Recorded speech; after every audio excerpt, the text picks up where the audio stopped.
जय हिंद दोस्तों। आज की क्लास में दोस्तों हम लोग क्या करने वाले हैं, जो अपना रिलेशन भर्ती यानी एएमसी सेंटर में जो आपका आरबी नर्सिंग का वहां पेपर हुआ था दोस्तों, वो सारे क्वेश्चन हम लोग यहाँ पे डिस्कस करेंगे। जहां से आपको ये पता चलेगा कि भाई कई बच्चे ये कहते हैं कि आरबी नर्सिंग असिस्टेंट में जो आपका रिलेशन भर्ती वालों का होता है पेपर काफी इजी वहां पे रहता है। तो भाई वहां का पेपर, हाँ, जो आपकी ओपन भर्ती आती है उससे थोड़ा पेपर आपका इजी रहता है, लेकिन हाँ इतना भी इजी नहीं रहता कि आप सारे आंसर वहां पे दे पाएंगे। तो दोस्तों आज मैं आपको जो क्वेश्चन कराऊंगा जो पिछले साल यानी 2024 में आपके रिलेशन भर्ती वहां पे लगे थे एमसी सेंटर लखनऊ में, वहां पे कैसा पेपर हमारे आरबी नर्सिंग एग्जाम में आया था। तो वहां पे वो सारे क्वेश्चन हम लोग यहाँ पे डिस्कस करेंगे और कुछ मैं आपको पॉइंट भी यहाँ बताऊंगा। दोस्तों जैसा कि मैंने आपको बताया था कि मैं आपके एग्जाम के पहले ये मान चल रहा मैं आपके 50 सेट वहां पे कराऊंगा और अपना टारगेट यही रहेगा कि वो सारे मैं इंपॉर्टेंट क्वेश्चन कराऊं जो आपके एग्जाम में बार बार वहां पे रिपीट होते हैं। और वो सारे क्वेश्चन मैं आपको यहाँ पे कराऊंगा, लेकिन जो चीजें आपको जैसी बताई जा रही आप वैसे पॉइंट पॉइंट नोट करना। और ये क्वेश्चन आप जरूर अपने पास नोट करते चलना है, क्योंकि आपके एग्जाम के लिए ये सारे क्वेश्चन हमारे वहां पे इंपॉर्टेंट आपके हो जाते हैं। तो सारे क्वेश्चन आप लोग यहाँ पे नोट जरूर करिएगा। तो दोस्तों जो हमारा पहला क्वेश्चन आपका आता है ये आता है बायोलॉजी का, यानी हम लोग वैसे ही क्वेश्चन सॉल्व करें जैसा कि हमारा पेपर आता है कि पहले बायोलॉजी क्वेश्चन आते हैं, फिर केमिस्ट्री आती है, फिर फिजिक्स आती है, फिर जीके, फिर लास्ट हमारा मैथ आता है। तो हम लोग सारे क्वेश्चन पॉइंट पर वैसे ही यहाँ पे डिस्कस करेंगे जो आपने पेपर में वहां पूछे जाते हैं। तो जो चीजें मैं आपको बताता चलो आप इन क्वेश्चन को आंसर यहाँ पे देते हुए भी चलेगा। और लास्ट में ये काउंट दोस्तों, ये काउंट जरूर कर लेना आपका स्कोर यहाँ पे कितना पहुंच रहा है। तो ये मान चलना है कि जो बच्चे, ये मान चलना है कि कई बच्चे बताते हैं भाई सरल पेपर आ रहा है, तो भाई ये ध्यान रखना अगर आपने 35 क्वेश्चन तक यहाँ पे सही कर पा रहे हैं तो तैयारी आपकी सही चल रही है वहां पे। लेकिन हाँ 35 क्वेश्चन स्कोर जरूर करना है। तो और सेक्शन वाइज मैं आपको कराता भी चलूंगा आखिर हमारे पेपर में आपका कौन सा सेक्शन वीक है। पहले तो ये आपको पता होना चाहिए कि हमारे बायोलॉजी में क्वेश्चन कम सही हो रहे हैं, केमिस्ट्री में कम सही हो रहे हैं, फिजिक्स हमारी वीक है, मैथ वीक है, जीके मैथ हुई, ताकि हम उसी हिसाब से अपनी तैयारी भी वहां पे कर सके। तो दोस्तों जो पहला क्वेश्चन आता है कि किस विटामिन को थायमीन के नाम से भी जाना जाता है, जिसके 4 ऑप्शन यहाँ पे दिए गए। आप बताइए कौन सा विटामिन ऐसा है जिसे हम लोग थायमीन के नाम से ये जाना जाता है। और ये आपका लखनऊ एमसीआई पिछले ही साल जो आपका 2024 में आपका रिलेशन भर्ती का पेपर लगा था, ये सारे क्वेश्चन वहां पे आपके पूछे गए थे। तो बताइए इसका राइट आंसर आपका यहाँ पे क्या हो जाएगा। वैसे ज्यादातर जो बच्चे हैं ऑप्शन नंबर ए यहाँ पे राइट आंसर दे रहे हैं। तो दोस्तों इसका देखिए राइट आंसर आपका क्या हो जाएगा। राइट आंसर ऑप्शन आपका ए ना हो के ऑप्शन बी होगा। जो आपका विटामिन बी 1 होता है, क्या होता है, विटामिन बी 1 होता है, इसे हम लोग क्या बोलते हैं, थायमीन के नाम से आपका ये जाना जाता है। तो राइट आंसर क्या हो जाएगा हमारा, ऑप्शन ए आपका बिल्कुल राइट आंसर यहाँ पे हो जाता है। तो इसका राइट आंसर क्या हो जाएगा, ऑप्शन नंबर बी, यानी कि विटामिन जो बी 1 यहाँ पे दिया गया ये आपका राइट आंसर यहाँ पे हो जाता है। आप काउंट जरूर करते चलना कि आपका स्कोर यहाँ पे कितना यहाँ पे पहुंच रहा है। और दोस्तों यहाँ मैं कुछ और आपको पॉइंट नोट करा देता हूँ। ऐसे जो आपका विटामिन बी 1 हो गया, विटामिन बी 1 को बताओ क्या हम बोलते हैं, और ऐसे बताओ विटामिन बी 3 को क्या बोलते हैं, और ये बताओ जो विटामिन बी 5 है इसे क्या बोला जाता है, या फिर आपका जो बी 6 है इसे क्या बोला जाता है। ये अगर आपका विटामिन बी 1 से क्वेश्चन हमारे पेपर में पूछा गया है तो आपका इनसे भी पेपर में हमारे क्वेश्चन पूछा जा सकता है, इनके नाम भी हमें पता होने चाहिए। तो दोस्तों जो आपका विटामिन बी 1 है ना, इसको हम लोग क्या बोलेंगे, राइबोफ्लेविन। तो यहाँ पे आप क्या लिखेंगे, यहाँ पे आप लिख लेना राइबोफ्लेविन। क्या लिखेंगे, यहाँ पे लिखेंगे आप राइबोफ्लेविन, आप यहाँ पे नोट कर लेना।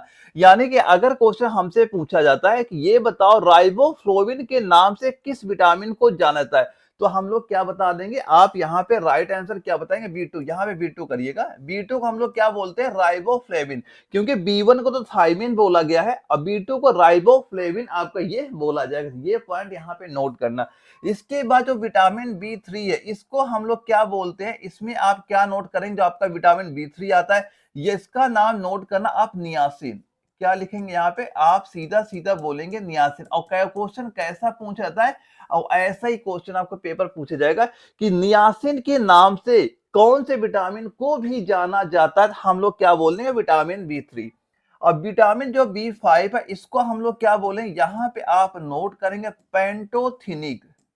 क्या नोट कर लेंगे? पेंटोथेनिक, आप ये पॉइंट यहाँ पे नोट कर लीजिएगा। क्या बोलेंगे? पेंटोथेनिक यहाँ पे आपका ये बोला जाता है।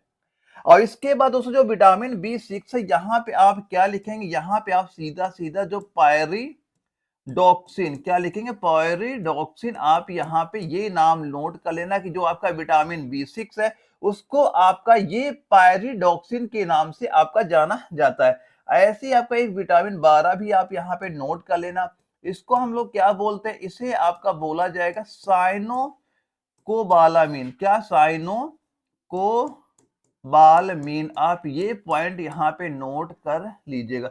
अगर पेपर में क्वेश्चन ये पूछा जाता है कि जो आपका साइनोकोबालामीन है इसको अन्य किस नाम से ये जाना जाता है, हम लोग राइट आंसर क्या बता देंगे? यहाँ बताएंगे विटामिन B12।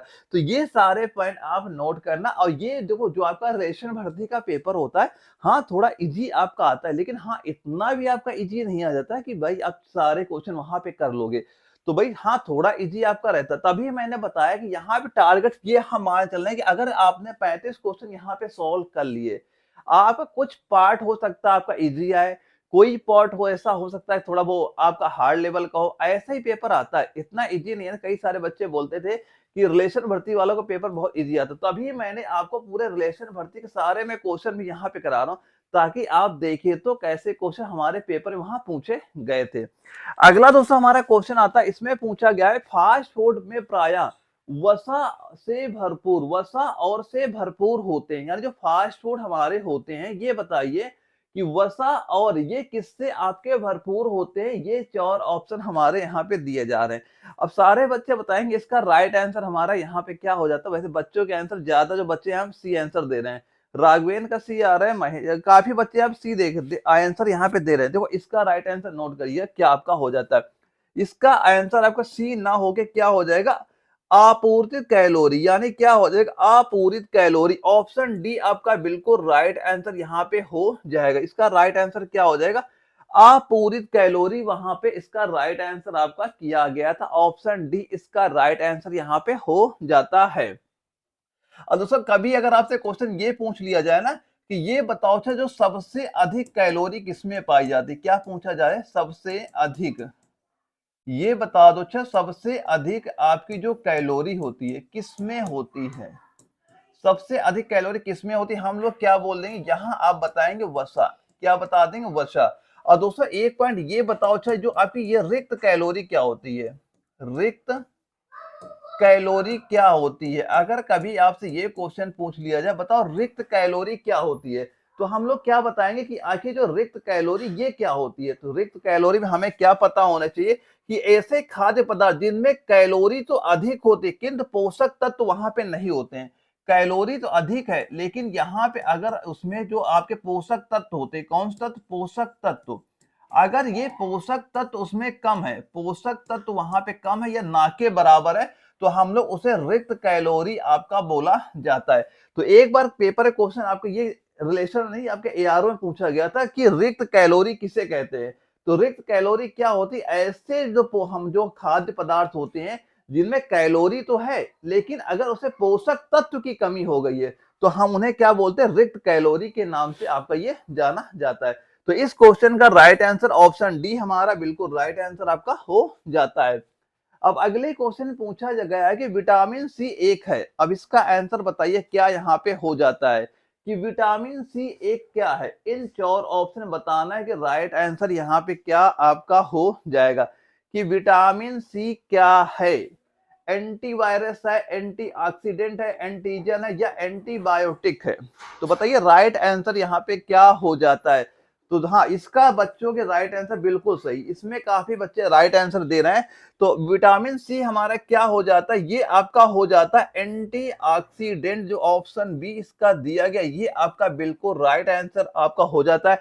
और दोस्तों जो आपका ये एंटीऑक्सीडेंट है ना, ये क्या होते हैं? ये आपके वे यौगिक है जो ऑक्सीकरण अभिक्रिया को मंद करते हैं। ये कैसे यौगिक होते हैं? जो आपके ऑक्सीकरण जो अभिक्रिया आपकी होती है उसे मंद करते हैं। इसका राइट आंसर क्या हो जाएगा? ऑप्शन नंबर बी एंटीऑक्सीडेंट हमारा बिल्कुल राइट आंसर यहाँ पे आपका हो जाता है। ये क्वेश्चन काफी बच्चों के यहाँ पे राइट वहां पे आए थे। अगले क्वेश्चन पूछा गया है, कोशिका की आत्मघाती थैलियां किसे कहा जाता है? बिल्कुल इजी क्वेश्चन। हाँ, ये क्वेश्चन आपका इजी वहां पे। अब ये शायद कोई बच्चा ऐसा होगा जो इसका आंसर यहाँ पे गलत करेगा कि कोशिका की आत्म जो घाती थैलियां हैं किसे कहा जाता है। और इन चार ऑप्शन में बताइए राइट आंसर क्या यहाँ पे हो जाएगा। इसका बच्चों सारे बच्चों के यहाँ पे राइट आंसर आ रहे, इसकी यही उम्मीद हमारी यहाँ पे थी भी कि सारे बच्चे इसका राइट आंसर यहाँ पे देंगे। तो राइट आंसर क्या हो जाएगा? लाइसोसोम। क्या हो जाएगा? ऑप्शन ए हमारा बिल्कुल राइट आंसर आपका यहाँ पे हो जाता है। और इन्हें दोस्तों आत्मघाती थैली किस लिए कहा जाता है ये भी आपको यहाँ पता होना चाहिए। आखिर क्या रीजन है कि इन्हें आत्मघाती थैली के नाम से जाना जाता है? क्योंकि जो आपके ये होते हैं ना, ये अपनी कोशिका यानी जो इनकी कोशिकाएं होती हैं, ये क्या करते हैं? अपने ही कोशिकाओं को ये क्या करते हैं? अपनी ही कोशिकाओं को पाचन कर देते हैं। क्या कर देते हैं? अपनी ही कोशिकाओं को ये पाचन कर देते हैं और जिसके कारण इनकी कोशिकाएं क्या हो जाती है? नष्ट हो जाती हैं। और इसी वजह से जो आपको लाइसोसोम होता है, लाइसोसोम क्या कहते हैं? आत्मघाती थैली के नाम से जाना जाता है।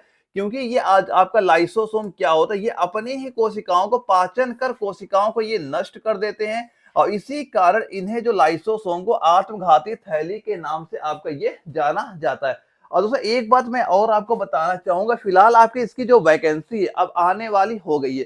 तो अगर अभी आप इसका केवल वेट कर रहे हैं भाई नोटिफिकेशन आएगा तब हम तैयारी करें, तो भाई सबसे बड़ी आप वहां पे गलती कर रहे हैं। तो जो इतना, क्योंकि इसका जैसे ही नोटिफिकेशन आपका आएगा ना, आपका 1.5-2 महीने में आपका एग्जाम भी वहां पे करा दिया जाएगा। इतना टाइम आपका वहां पे नहीं दिया जाएगा। तो यहाँ पे सब मैं ये बता देता हूँ आपको तैयारी कैसे करनी है। सबसे पहले आपको क्या करना है, आपको इसका जो आर्मी नर्सिंग असिस्टेंट का न्यू पैटर्न सिलेबस क्या है, आपको न्यू पैटर्न सिलेबस वहां पे देख लेना है कि भाई इसका सिलेबस क्या है, कि हम क्या तैयारी कर रहे हैं, कि अगर वो पढ़ भी रहे हैं कि नहीं पढ़ रहे हैं। तो इसका बेस्ट तरीका आपको न्यू पैटर्न सिलेबस डाउनलोड कर लेना, जो स्क्रीन व्हाट्सएप नंबर शो कर मुझे व्हाट्सएप मैसेज करना, मैं पहले उसका न्यू पैटर्न को सिलेबस प्रोवाइड कराऊंगा। और इसके बाद जो बच्चा पहली बार तैयारी कर रहा है या जो बच्चा 1-2 साल तैयारी कर चुका है, तो यहाँ मैं दोनों तरीके बताऊंगा कैसे अपना एग्जाम एक ही बार इसी बार क्वालिफाई कर सकते हैं।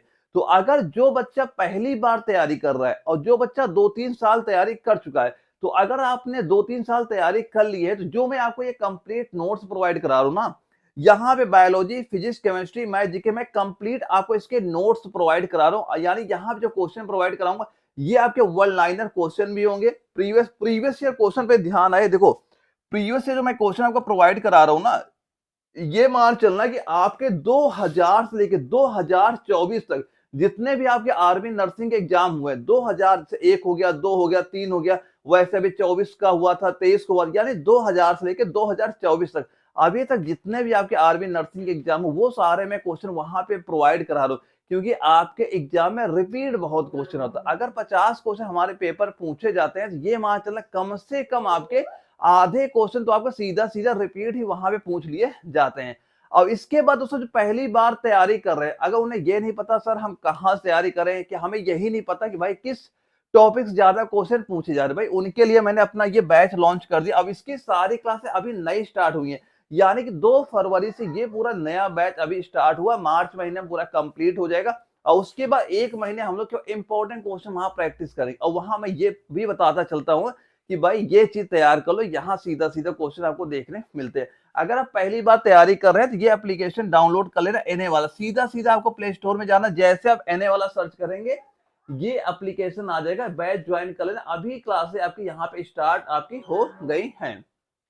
अब इसके बाद दोस्तों अब यहाँ पे हम लोग देखते हैं जो अपनी अगले क्वेश्चन आता है, इसमें क्या पूछा जा रहा है कि प्लास्टिक जिनमें रंजक क्लोरोफिल होता है क्लोरोप्लास्ट कहलाता है। बताइए इन 4 ऑप्शन बताएंगे, राइट आंसर यहाँ पे हमारा क्या हो जाएगा।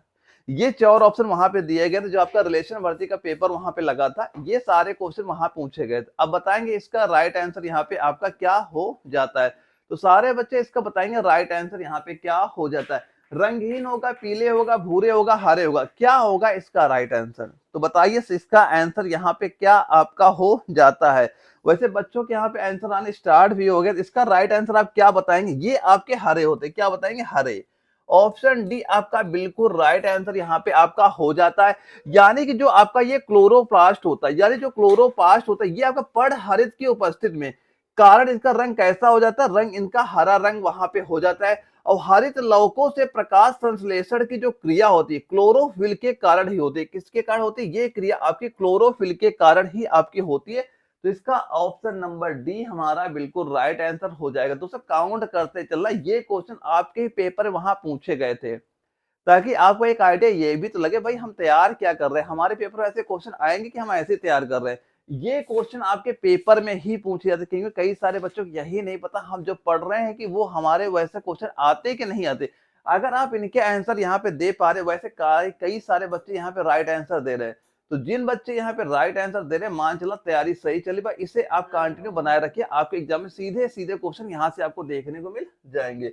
अगला क्वेश्चन आता है कि स्तरीकरण में प्रजातियों का वितरण कैसे किया जाता है। क्या क्वेश्चन पूछा गया है कि स्तरीकरण में प्रजातियों का जो वितरण है ये कैसे किया जाता है, इन चार ऑप्शन बताइए, राइट आंसर क्या यहाँ पे हो जाएगा। ये सारे क्वेश्चन आपके न्यू पैटर्न बेस के ही हैं, अभी पिछले ही साल ये सारे क्वेश्चन आपके वहां पूछे गए। ये भी क्वेश्चन आपके जो आपका वहां तो वैसे ऑफलाइन का पेपर होता है, ठीक, पेपर ही आपको वहां पे दिया जाता है, लेकिन ये सारे क्वेश्चन आपके न्यू पैटर्न बेस ही सारे क्वेश्चन यहाँ पे जो आप यहाँ पे देख रहे हैं। तो इसका राइट आंसर क्या बताएंगे आप? ऊर्ध्वता, ऊर्ध्वता ऑप्शन डी आपका बिल्कुल राइट आंसर यहाँ पे हो जाता है। यानी कि ऊर्ध्वाधर रूप से विभिन्न प्रजातियों को उनकी पारिस्थितिक विशेषताओं के आधार पर परतों या भागों में व्यवस्थित किया जाता है। तो राइट आंसर क्या हो जाएगा? ऑप्शन डी हमारा बिल्कुल राइट आंसर आपका हो जाएगा। और इसका आंसर बहुत कम बच्चों ने यहाँ पे दिया था। भाई ये लेवल होता है, यानी इतना आपका नॉर्मल पेपर वहां पे नहीं आ जाता है कि कई बच्चे कहते हैं रिलेशन भर्ती कितना नॉर्मल पेपर आता है और एआरओ कितना हार्ड पेपर आता है, तो हम कैसे आंसर वहां पे दे। तो भाई आप खुद ही देख लेना कि कितना स्कोर आप यहाँ पे कर पा रहे हैं। अगले क्वेश्चन पूछा गया कि निम्नलिखित में से कौन आपका मोलास्का के अंतर्गत आता है। अब ये बताइए कि निम्नलिखित में से कौन आपका मोलास्का के अंतर्गत आता है, कि स्टरिंग रे आएगा या ऑक्टोपस आएगा, टर्टल आएगा या मस्का आएगा। बताइए राइट आंसर यहाँ पे आपका क्या हो जाएगा? राइट आंसर यहाँ पे आपका क्या हो जाएगा? तो इसका आंसर आप क्या बताएंगे यहाँ पे? तो राइट आंसर नोट करिएगा, इसका भी आंसर, बच्चे यहाँ ज्यादा आंसर नहीं दिए हैं, केवल यहाँ पे एक लड़के का आंसर यहाँ अभी राइट दिख रहा है, यहाँ मुकेश का आंसर यहाँ पे राइट आ रहा है। तो इसका राइट आंसर आप क्या बता देंगे? ये बताएंगे आप ऑक्टोपस। क्या बताएंगे? ऑक्टोपस बताएंगे। ऑप्शन बी आपका बिल्कुल राइट आंसर यहाँ पे आपका आ जाता है। दोस्तों यहाँ पे एक पॉइंट ये भी ध्यान देना कि जो आपका ये मोलास्का होता है, क्या होता है? मोलास्का होता है। अगर कभी आपसे ये क्वेश्चन पूछा जाए, अच्छा ये बताओ सबसे बड़ा, यहाँ पे एक इंपॉर्टेंट पॉइंट नोट करना कि यहाँ पे ये नोट करना, अगर क्वेश्चन आपसे ये क्वेश्चन पूछा जाए, क्या सबसे बड़ा, ये बताइए पेपर में क्वेश्चन पूछा जा चुका है, सबसे बड़ा आपका संघ कौन सा है? तो आप क्या बताएंगे यहाँ पे? आप बताएंगे अर्थोपोडा। क्या बताएंगे? यहाँ पे आप बता देंगे अर्थोपोडा सबसे बड़ा आपका संघ आ जाता है। इसके बाद ये नंबर एक पे आता सबसे बड़ा, और सेकेंड नंबर में क्या आपका आ जाएगा? ये आपका मोलास्का। सेकेंड नंबर में कौन सा संघ आता है? ये मोलास्का संघ, या आपका सेकेंड नंबर में आपका ये यहाँ पे आ जाता है। और इसमें कौन से आते हैं, जैसे इसका एग्जाम्पल अगर नोट करें, इसमें कौन से जीव आते हैं, तो यहाँ पे क्या क्या आएगा? जैसे आपका घोंघा, क्या होगा? जैसे आपका ये घोंघा हो गया, या फिर आपका ऑक्टोपस, क्या हो गया? आपका जो ऑक्टोपस हो गया, क्या? ऑक्टोपस आप यहाँ पे नोट करेंगे इस, और या फिर इसके जो एक नोट और कर लेना, जो सीपिया, क्या लिखेंगे? सीपिया। ये सारे क्या हो जाते हैं आपके? ये मोलास्का संघ के वहां पे आ जाते हैं। और दोस्तों जो आपका मोलास्का संघ के जो जंतु होते हैं ना, इसमें शोषण किससे होता है? कभी अगर क्वेश्चन ये पूछा जाए कि जो मोलस्का के जंतु होते हैं इनमें जो शोषण होता है, क्या होता है? श्वसन।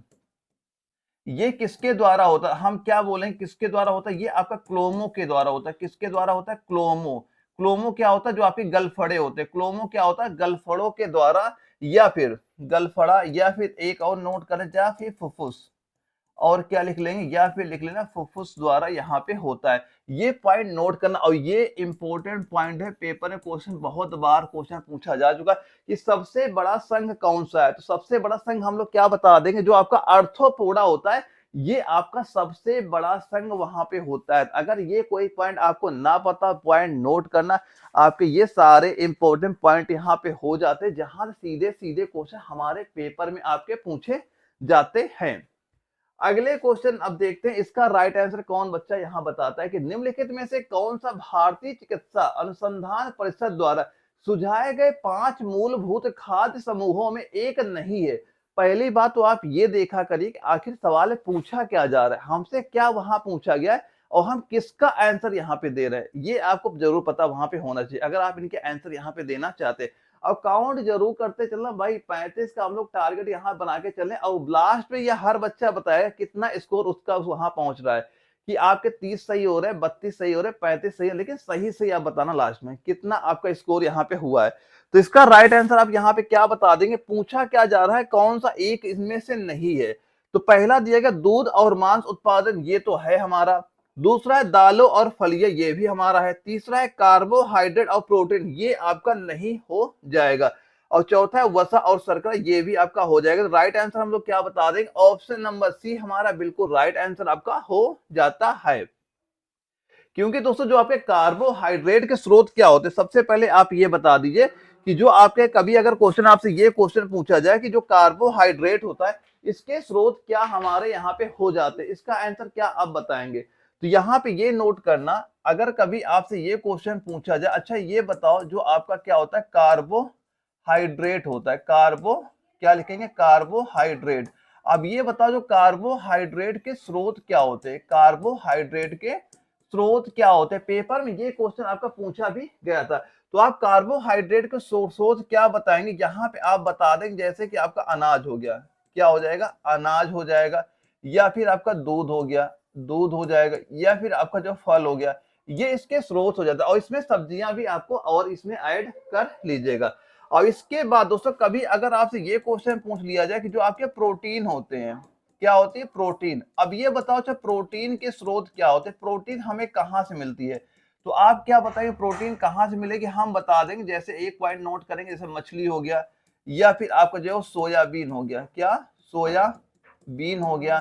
सोयाबीन के बाद आप लिखेंगे जैसे दूध हो गया, दूध हो गया, फिर लिखेंगे जैसे कि अंडा हो गया। इनसे क्या मिलता है, हमें प्रोटीन यहाँ पे मिलती है। और दोस्तों एक पॉइंट और ये आप यहाँ पे नोट करें जो आपका इंपॉर्टेंट यहाँ पे हो जाता है कि अगर कभी ये क्वेश्चन पूछा जाए कि ये बताओ अच्छा सबसे ज्यादा प्रोटीन किसमें पाई जाती है, सबसे ज्यादा प्रोटीन, सबसे ज्यादा ये बताओ कि सबसे ज्यादा प्रोटीन किसमें आपकी पाई जाती है। तो हम लोग राइट आंसर क्या बता देंगे, आप बताएंगे सोयाबीन। जो आपकी सोयाबीन होती है इसमें सबसे ज्यादा आपकी प्रोटीन वहां पे पाई जाती है। और दोस्तों कभी अगर ये क्वेश्चन पूछा जाए कि जो आपकी भारतीय चिकित्सा अनुसंधान है इसकी स्थापना कब हुई है, कि आपका जो भारतीय चिकित्सा अनुसंधान है, अब ये बताओ इसकी स्थापना कब हुई है, हम क्या बताएंगे, इसकी स्थापना आपके 1911 में हुई है। कब इसकी स्थापना हुई थी, इसकी स्थापना 1911 में आपकी यहाँ पे हुई थी।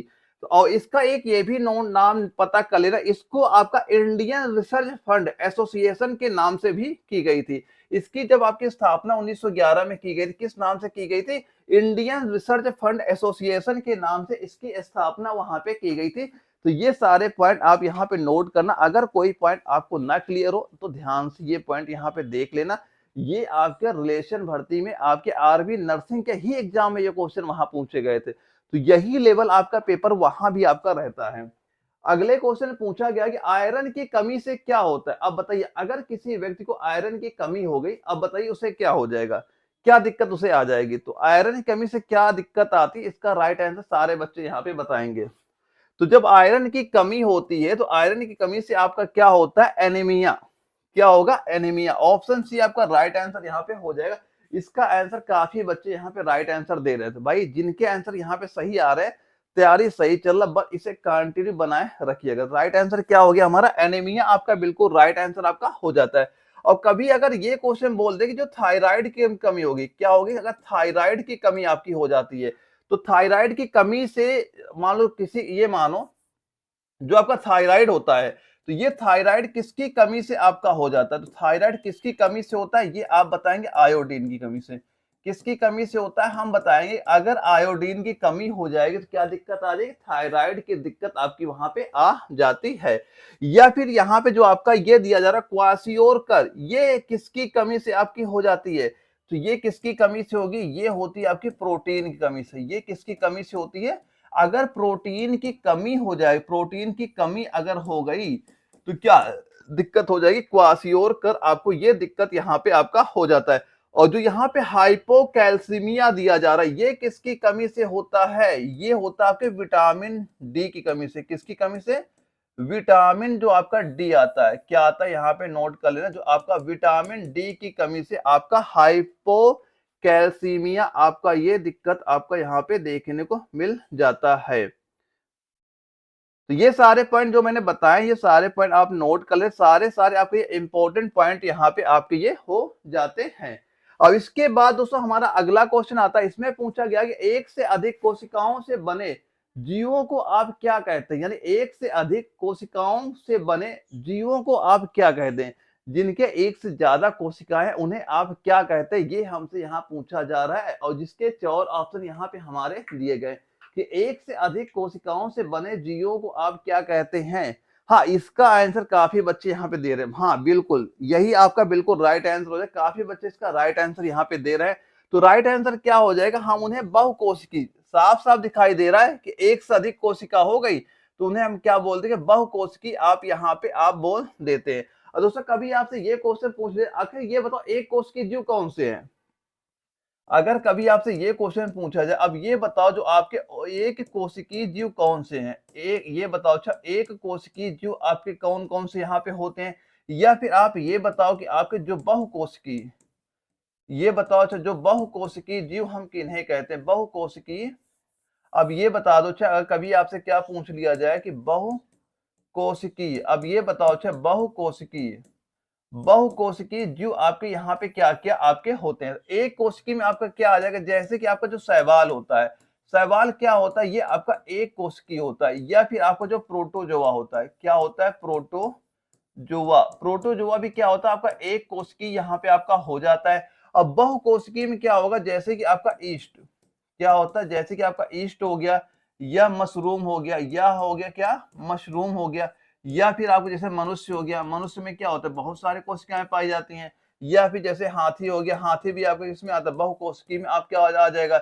या फिर जो आम का वृक्ष, यहाँ ये भी नोट कर लेना कि अगर कभी ये क्वेश्चन पूछ लिया जाए कि जो कोई पेड़ का नाम दे दे, ये बताओ ये कोई पेड़ का नाम है? आम का वृक्ष, अमरूद का वृक्ष, सेब का वृक्ष, ये कैसी कोशिकी है? एक कोशिकी, बहुकोशिकी, हम क्या बता दें? बहुकोशिकी। एक कोशिकी में क्या जाने, जो शैवाल हो गया, प्रोटोजोआ, ये सारे किसमें आते हैं? ये आपके एक कोशिकी में आपके ये वहां पे आ जाते हैं।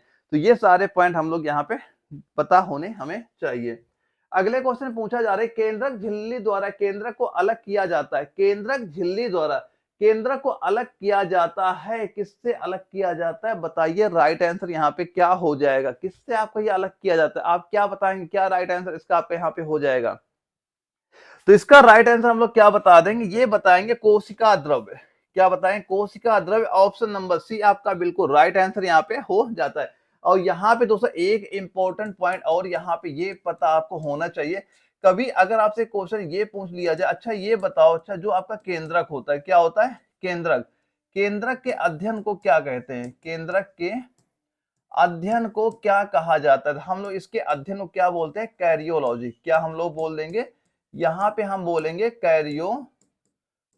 ये पॉइंट आप नोट कर लेना। क्या बोले? कैरियोलॉजी आप यहाँ पे नोट कर लेना। और कभी अगर क्वेश्चन ये आपसे पूछ लिया जाए कि ये बताओ अच्छा कोशिका, क्या पूछ लिया जाए?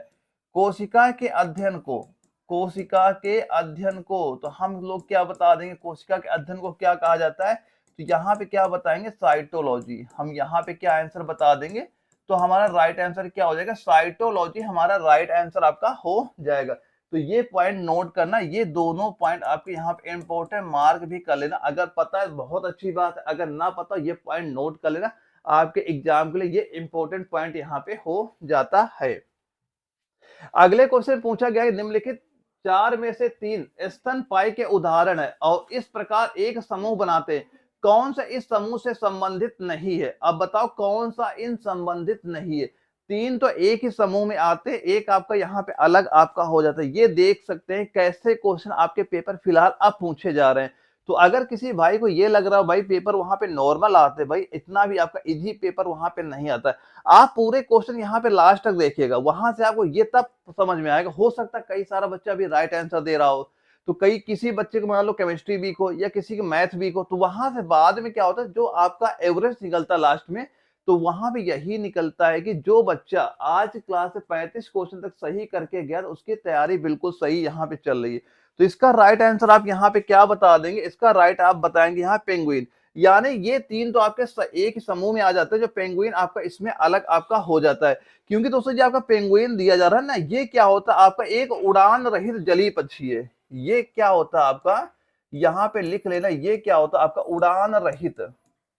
क्या बताएंगे? उड़ान रहित आपका ये जलीय पक्षी है। ये कैसा उड़ान रहित आपका ये जलीय पक्षी आपका ये यहाँ पे हो जाता है, जो कि आपका अंटार्कटिका, जो आपका अंटार्कटिका के दक्षिणी गोलार्ध में पाया जाता है। ये पक्षी कहाँ पाया जाता है? ये आपका अंटार्कटिका के दक्षिणी गोलार्ध में आपका ये पक्षी वहां पे आपका पाया जाता है। और कभी आपसे क्वेश्चन ये पूछ लिया जाए कि ये जो कंगारू होते हैं, ये कंगारू कहाँ पाए जाते हैं?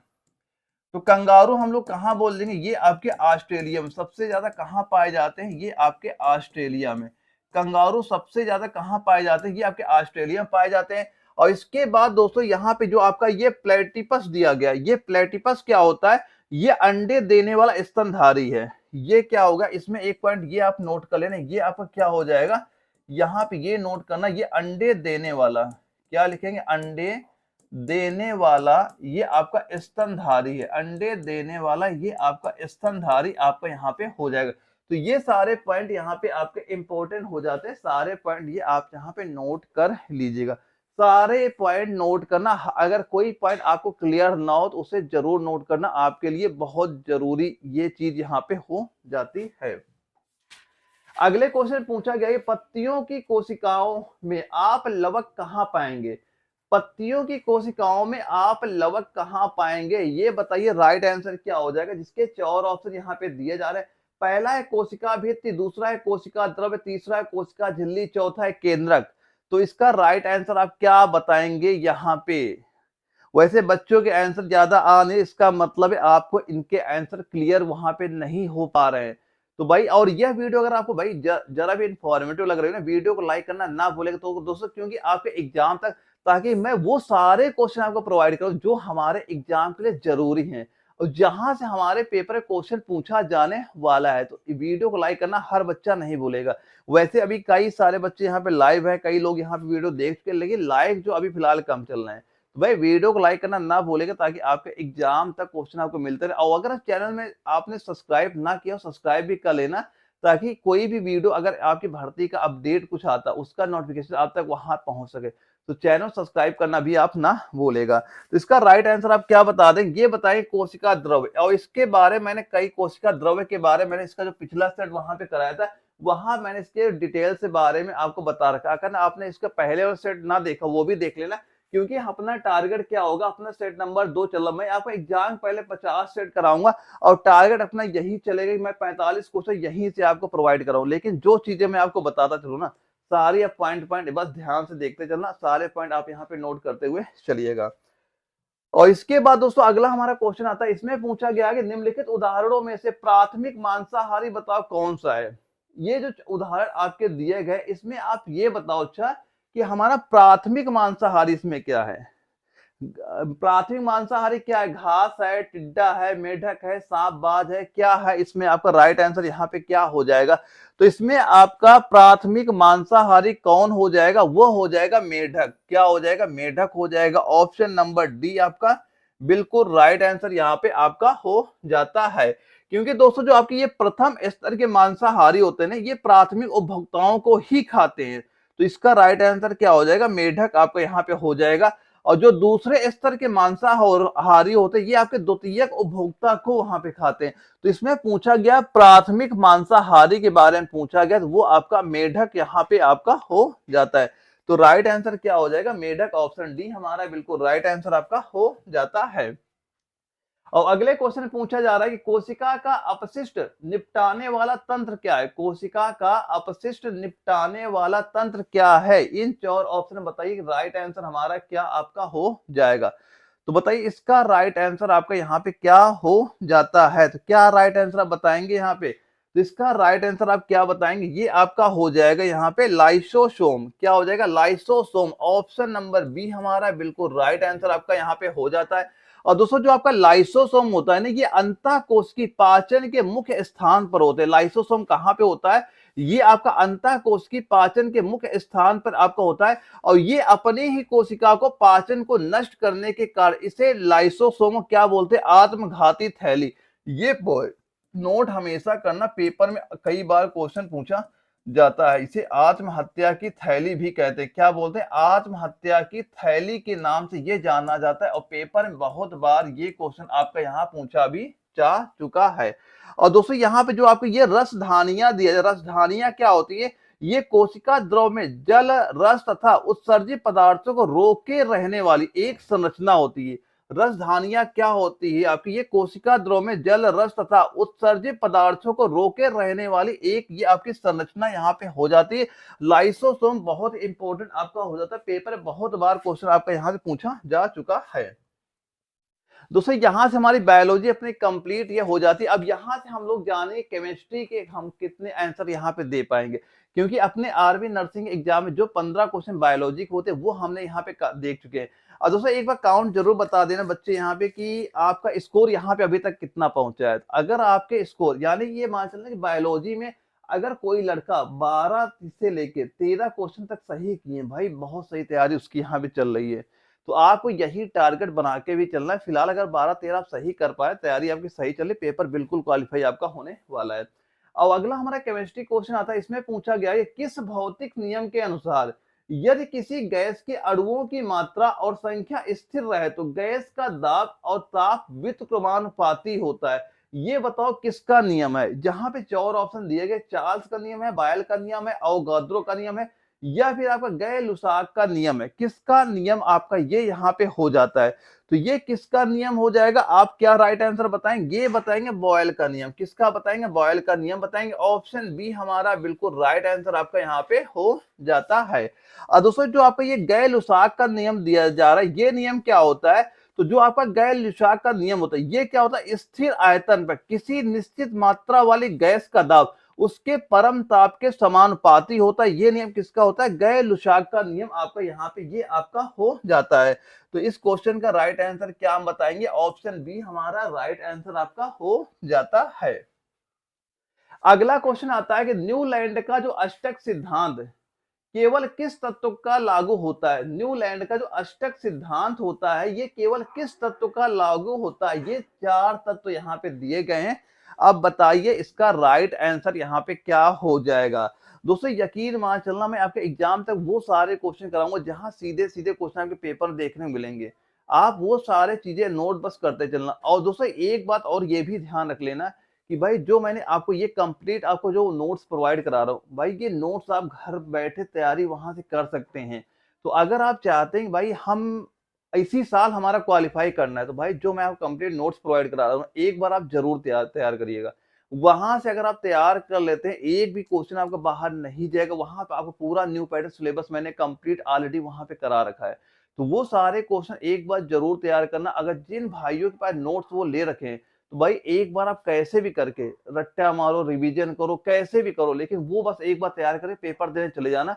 आपके पेपर सीधे सीधे क्वेश्चन आपको वहीं से आपको देखने को मिल जाएंगे, लेकिन आप एक बार तैयार जरूर वो कर लीजिएगा। तो इसका राइट आंसर हम लोग क्या बता देंगे? इसका राइट आंसर आप बताएंगे क्या? कैल्शियम। क्या हो जाएगा? कैल्शियम हो जाएगा। ऑप्शन ए हमारा बिल्कुल राइट आंसर आपका हो जाता है।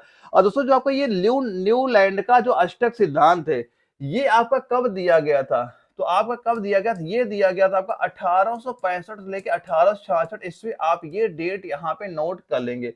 और इसमें तत्वों के उनके बढ़ते हुए परमाणु द्रव्यमान के आधार पर व्यवस्थित किया गया था। और जो आपका कैल्शियम होता है, जो आपका ये कैल्शियम आवर्त सारणी के द्वितीय समूह का तत्व है।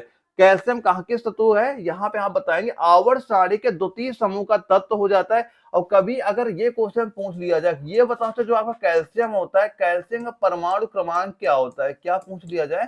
कैल्शियम का बताओ परमाणु क्रमांक आपका यहाँ पे क्या हो जाता है? या फिर बताओ इसका परमाणु द्रव्यमान, या फिर ये बताओ चाहे परमाणु इसका द्रव्यमान कितना हमारा यहाँ पे आपका हो जाएगा। तो परमाणु क्रमांक हम लोग कितना बता देंगे, इसका 20 बता देंगे, और द्रव्यमान क्या बता देंगे, 40 आप यहाँ बता देंगे। और ये न्यूलैंड का अष्टक सिद्धांत कब दिया गया था, 1865 और 66 में ये आपका सिद्धांत वहां पे दिया गया था। ये सारे पॉइंट आप यहाँ पे क्लियर कर लीजिएगा। अगले क्वेश्चन पूछा गया कि आवर्त सारणी के प्रथम आवर्त में कितने तत्व मौजूद हैं, कि जो आवर्त सारणी का प्रथम हमारा आवर्त है उसमें कितने तत्व हमारे मौजूद हैं आपके। तो बताइए इसका राइट आंसर यहाँ पे क्या हो जाएगा। दोस्तों वीडियो को लाइक करते हुए चलिएगा, ठीक है। और इसके बताइए इसका राइट आंसर यहाँ पे आपका क्या हो जाता है, क्योंकि बच्चे तो काफी सारे यहाँ पे लाइव दिख रहे हैं और कई सारा बच्चे यहाँ व्यू भी आ चुके हैं, लेकिन लाइक अभी तक कम है। तो भाई हर बच्चा लाइक जरूर करिएगा, भाई आप शेयर करिए। मैं आपके लिए सारी चीज यहाँ पे करा रहा हूँ कि ताकि आपका एग्जाम इसी साल यहाँ पे क्वालिफाई हो जाए। और दोस्तों ये जो मैं क्वेश्चन आपको प्रोवाइड करा रहा हूँ ना, बहुत कम ही लोगों के पास ये क्वेश्चन वहां पे मिलते हैं, क्योंकि एक एक एआरओ जेडारो ये मैं सारे क्वेश्चन आपको प्रोवाइड करा रहा हूँ। और ये मान चला जो मैं आपको प्रीवियस ईयर क्वेश्चन प्रोवाइड करा रहा हूँ ना, ये मान चला आपको मैं वहां पे आपको 2000 से लेके 2024 तक जितने भी हमारे पेपर क्वेश्चन पूछे गए वो सारे क्वेश्चन मैं आपको कंप्लीट नोट से प्रोवाइड करा रहा हूँ। तो आप एक बार वो सारे क्वेश्चन जरूर देख के जाना। अगर आपको चाहिए कि भाई हमारा इसी साल पेपर क्वालिफाई करना है, तो वो सारे पॉइंट आप जरूर याद करके वहां पे जाइएगा। तो इसका राइट आंसर आप क्या बता देंगे, ये बताएंगे क्या, सी। और कितने हो जाएंगे, आवर्त में कितने तत्व मौजूद हैं, वो हो जाएगा हमारे 2 तत्व यहाँ मौजूद आपके हो जाते हैं। क्योंकि जो आपका प्रथम आवर्त है, कौन सा, जो हमारा प्रथम आपका आवर्त है, तो जो आपका ये प्रथम आवर्त है इसमें 2 तत्व कौन से हो जाए, एक तो हमारा हाइड्रोजन हो जाता है, एक क्या होता है हमारा हीलियम आपका यहाँ पे हो जाता है। और दोस्तों यहाँ पे एक पॉइंट ये आप नोट करना, जो आपका हीलियम है, हीलियम के बारे में एक पॉइंट ये आप यहाँ पे याद रखिएगा कि हीलियम आपका उत्कृष्ट गैसों में, क्या लिखेंगे, उत्कृष्ट, उत्कृष्ट गैसों, उत्कृष्ट गैसों के समूह का, समूह का प्रथम तत्व है, समूह का प्रथम तत्व। ये पॉइंट भी आप यहाँ पे नोट कर लीजिएगा। और ये प्रथम आवर्त कितने हैं, 2 तत्व हैं, हाइड्रोजन है आपका, हीलियम है। ये सारा पॉइंट आपको यहाँ पे क्लियर यहाँ पे हो चुका होगा। अगले क्वेश्चन हमारा पूछा जा रहा है, आवर्त सारणी में किस वर्ग के उत्कृष्ट गैसों के रूप में जाने वाले तत्व शामिल होते हैं। अब बताइए राइट आंसर यहाँ पे क्या हो जाएगा। दोस्तों जो आपका ये आवर्त सारणी है ना, यहाँ से क्वेश्चन बहुत बार पेपर, बहुत क्या, हर बार जब पेपर लगता है एक क्वेश्चन आपका कंफर्म यहाँ से, जो आवर्त सारणी का एक क्वेश्चन तो आपका कंफर्म ही, कभी कभी 2-3 क्वेश्चन भी यहाँ से आपको देखने मिलते हैं। तो आवर्त सारणी सारी क्लियर आप जरूर वहां पे कर लेना, बिल्कुल डिटेल से वहां इसके बारे में आप पढ़िएगा। तो इसका राइट आंसर आप क्या बता देंगे, ये बताएंगे वर्ग 18, क्या बताएंगे, वर्ग 18। ऑप्शन नंबर बी हमारा बिल्कुल राइट आंसर आपका हो जाता है।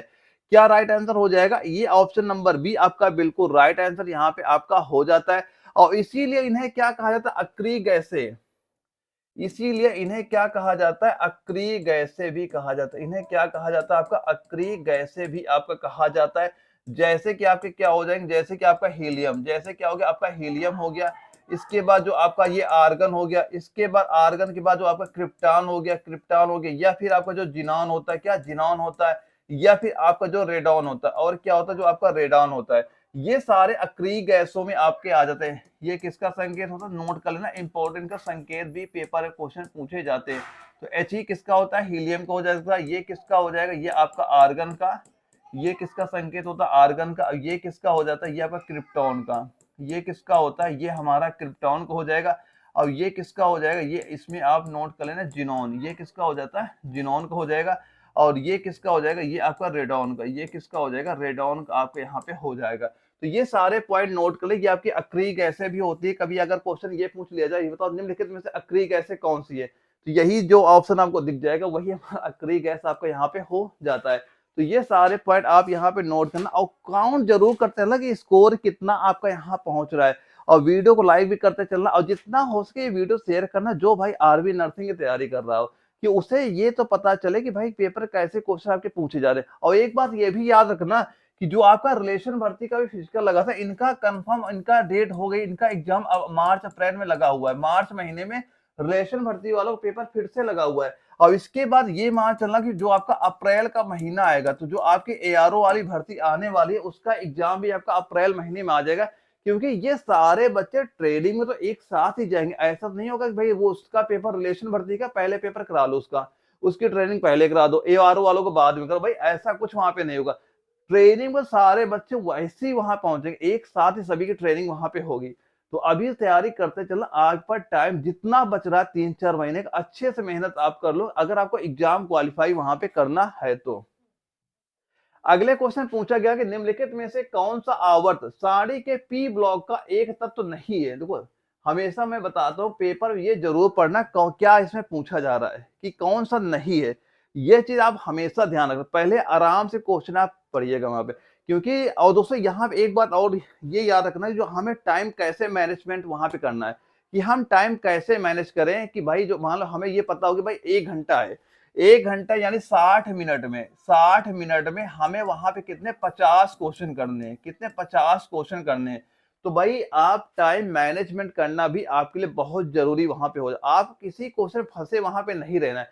तो टाइम मैनेजमेंट कैसे करेंगे, जब आप जैसा कि आपका ऑनलाइन पेपर अब होने लगा है, तो आप जो आर्मी नर्सिंग के पुराने पेपर आए हैं उनकी प्रैक्टिस करिए। और ये प्रैक्टिस कहाँ से करेंगे, जो अपना एप्लीकेशन मैंने आपको बताया था जो एनए वाला नाम से था, क्या नाम से, एनए वाला, जैसे आप प्ले स्टोर में सर्च करेंगे वहां पे यहाँ पे जो प्रैक्टिस सेट है, यानी ये मान चलो मैंने वहां 50 सेट भी आपके अपलोड कर रखे हैं, 50 सेट मान के चलो, या फिर आप ये मान चलो वहां 2500 इंपॉर्टेंट क्वेश्चन ही आप मान लो कि 50 सेट मान लो, या 2500 प्रीवियस ईयर क्वेश्चन आप वहां मान लो। तो वही सारे क्वेश्चन हैं जो अभी आपके आर्मी नर्सिंग एग्जाम क्वेश्चन पूछेंगे, उनकी प्रैक्टिस शुरू करिएगा। उनमें ये करिएगा आप डेली एक सेट जरूर लगाना कि भाई, क्योंकि यहाँ मैं इनके आंसर बता रहा हूँ, वहां पे आप अपना दिमाग लगाएंगे आपका स्कोर कितना पहुंच रहा है, और वहां पे कई सारा बच्चा वहां पे ऑलरेडी सेट वहां पे दे रहा है। ये मान चलना कि अगर वहां पे मान लो वहां पे 10,000 बच्चा है, अगर वहां पे 10,000 बच्चा है तो आपको ये पता चलेगा भाई 10,000 बच्चे हमारी रैंक कितनी आ रही है, कि हमारा कंपटीशन तो आपका इन्हीं बच्चों से है ना। जो बच्चा ये वहां पे प्रैक्टिस दे रहा है, इसका मतलब वो फॉर्म अप्लाई करेगा, वो एलिजिबल है इस भर्ती के लिए। तो आपको कंपटीशन तो इन्हीं बच्चों से है ना वहां पे। तो आप ये देखो इन 10,000 बच्चों में आपकी रैंक कितनी आ रही है, 10वीं रैंक आ रही, पहली रैंक आ रही, दूसरी रैंक आ रही, तीसरी रैंक, क्या रैंक आपकी आ रही है।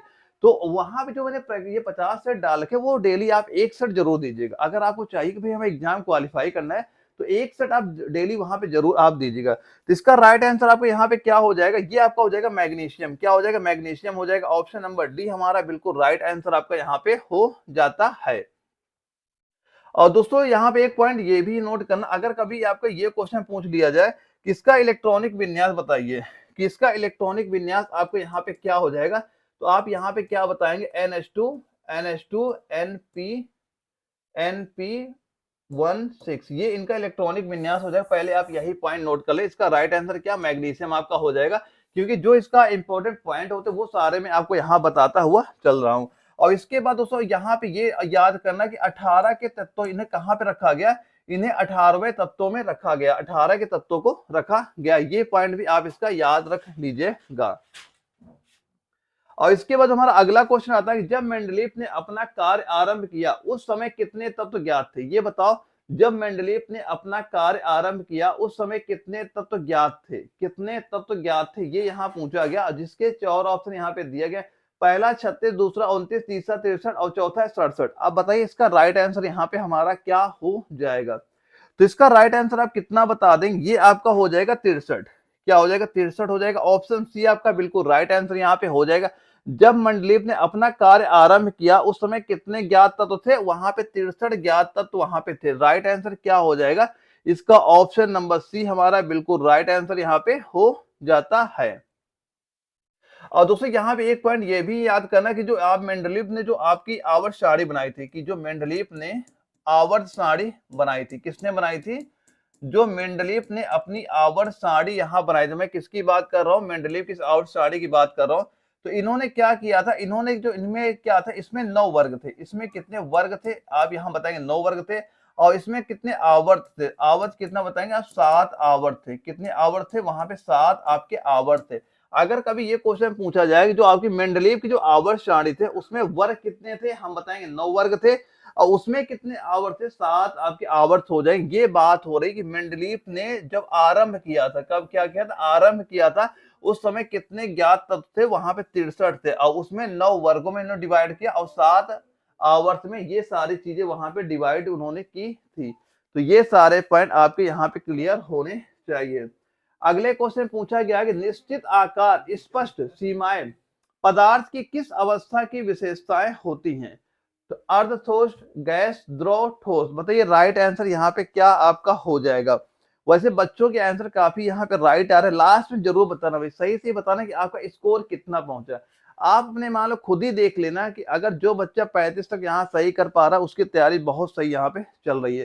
तो इसका राइट आंसर आप कितना बता देंगे? ये बताएंगे ठोस। क्या बता देंगे? ठोस बता देंगे। ऑप्शन नंबर डी हमारा बिल्कुल राइट आंसर आपका यहाँ पे हो जाता है। क्योंकि दोस्तों जो गैस होते हैं ना, गैस में क्या होता है, इनका जो आयतन होता है और आकार होता है, दोनों क्या होते हैं, ये आपके परिवर्तनशील होते हैं। ये क्या होता है, दोनों परिवर्तनशील होते हैं। जैसे आपका मार्स गैस हो गया, कोल गैस हो गया, गैसीय अवस्था में जो कणों की गति होती है ये क्या होती है, अनियमित होती है, मतलब इधर उधर वहां भटकते रहते हैं।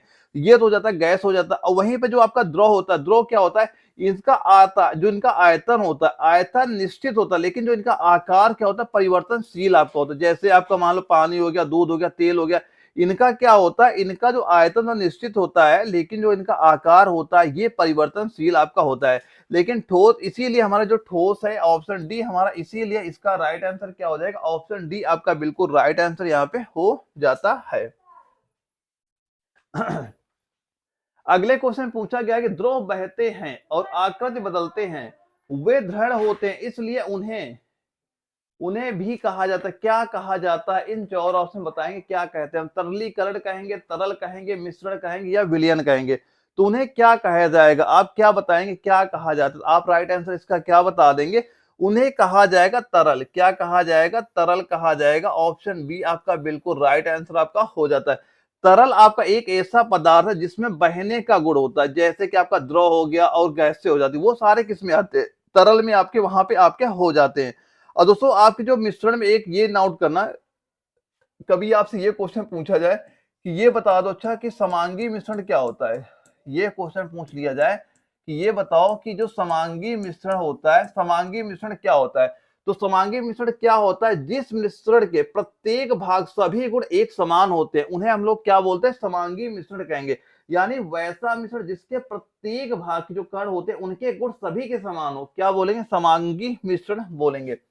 जैसे आप यहाँ पे ये जान सकते हैं, जैसे कि चीनी, नोट कर लेना, जैसे आपका चीनी का जल में विलयन, जल में विलय, ये पेपर में क्वेश्चन आपका पूछा भी जाता है। अगर सीधा सीधा क्वेश्चन पूछ लिया जाएगा कि चीनी का जल में विलयन कैसा मिश्रण है, समांगी मिश्रण है, विषमांगी मिश्रण है, आखिर ये कैसा मिश्रण है, तो हम लोग क्या बताएंगे, समांगी मिश्रण आप यहाँ पे बता देंगे। और कभी अगर क्वेश्चन आपसे ये पूछ लिया जाए, ये बताओ अच्छा कि आपका जो विषमांग मिश्रण क्या होता है, क्या पूछ लिया जाए, जो आपका विषमांग मिश्रण होता है ये आपका क्या होता है, तो जिस मिश्रण के प्रत्येक भाग के गुण एक समान नहीं होते उन्हें हम लोग क्या बोलेंगे, उन्हें आप विषमांग मिश्रण आप वहां पे कहते हैं।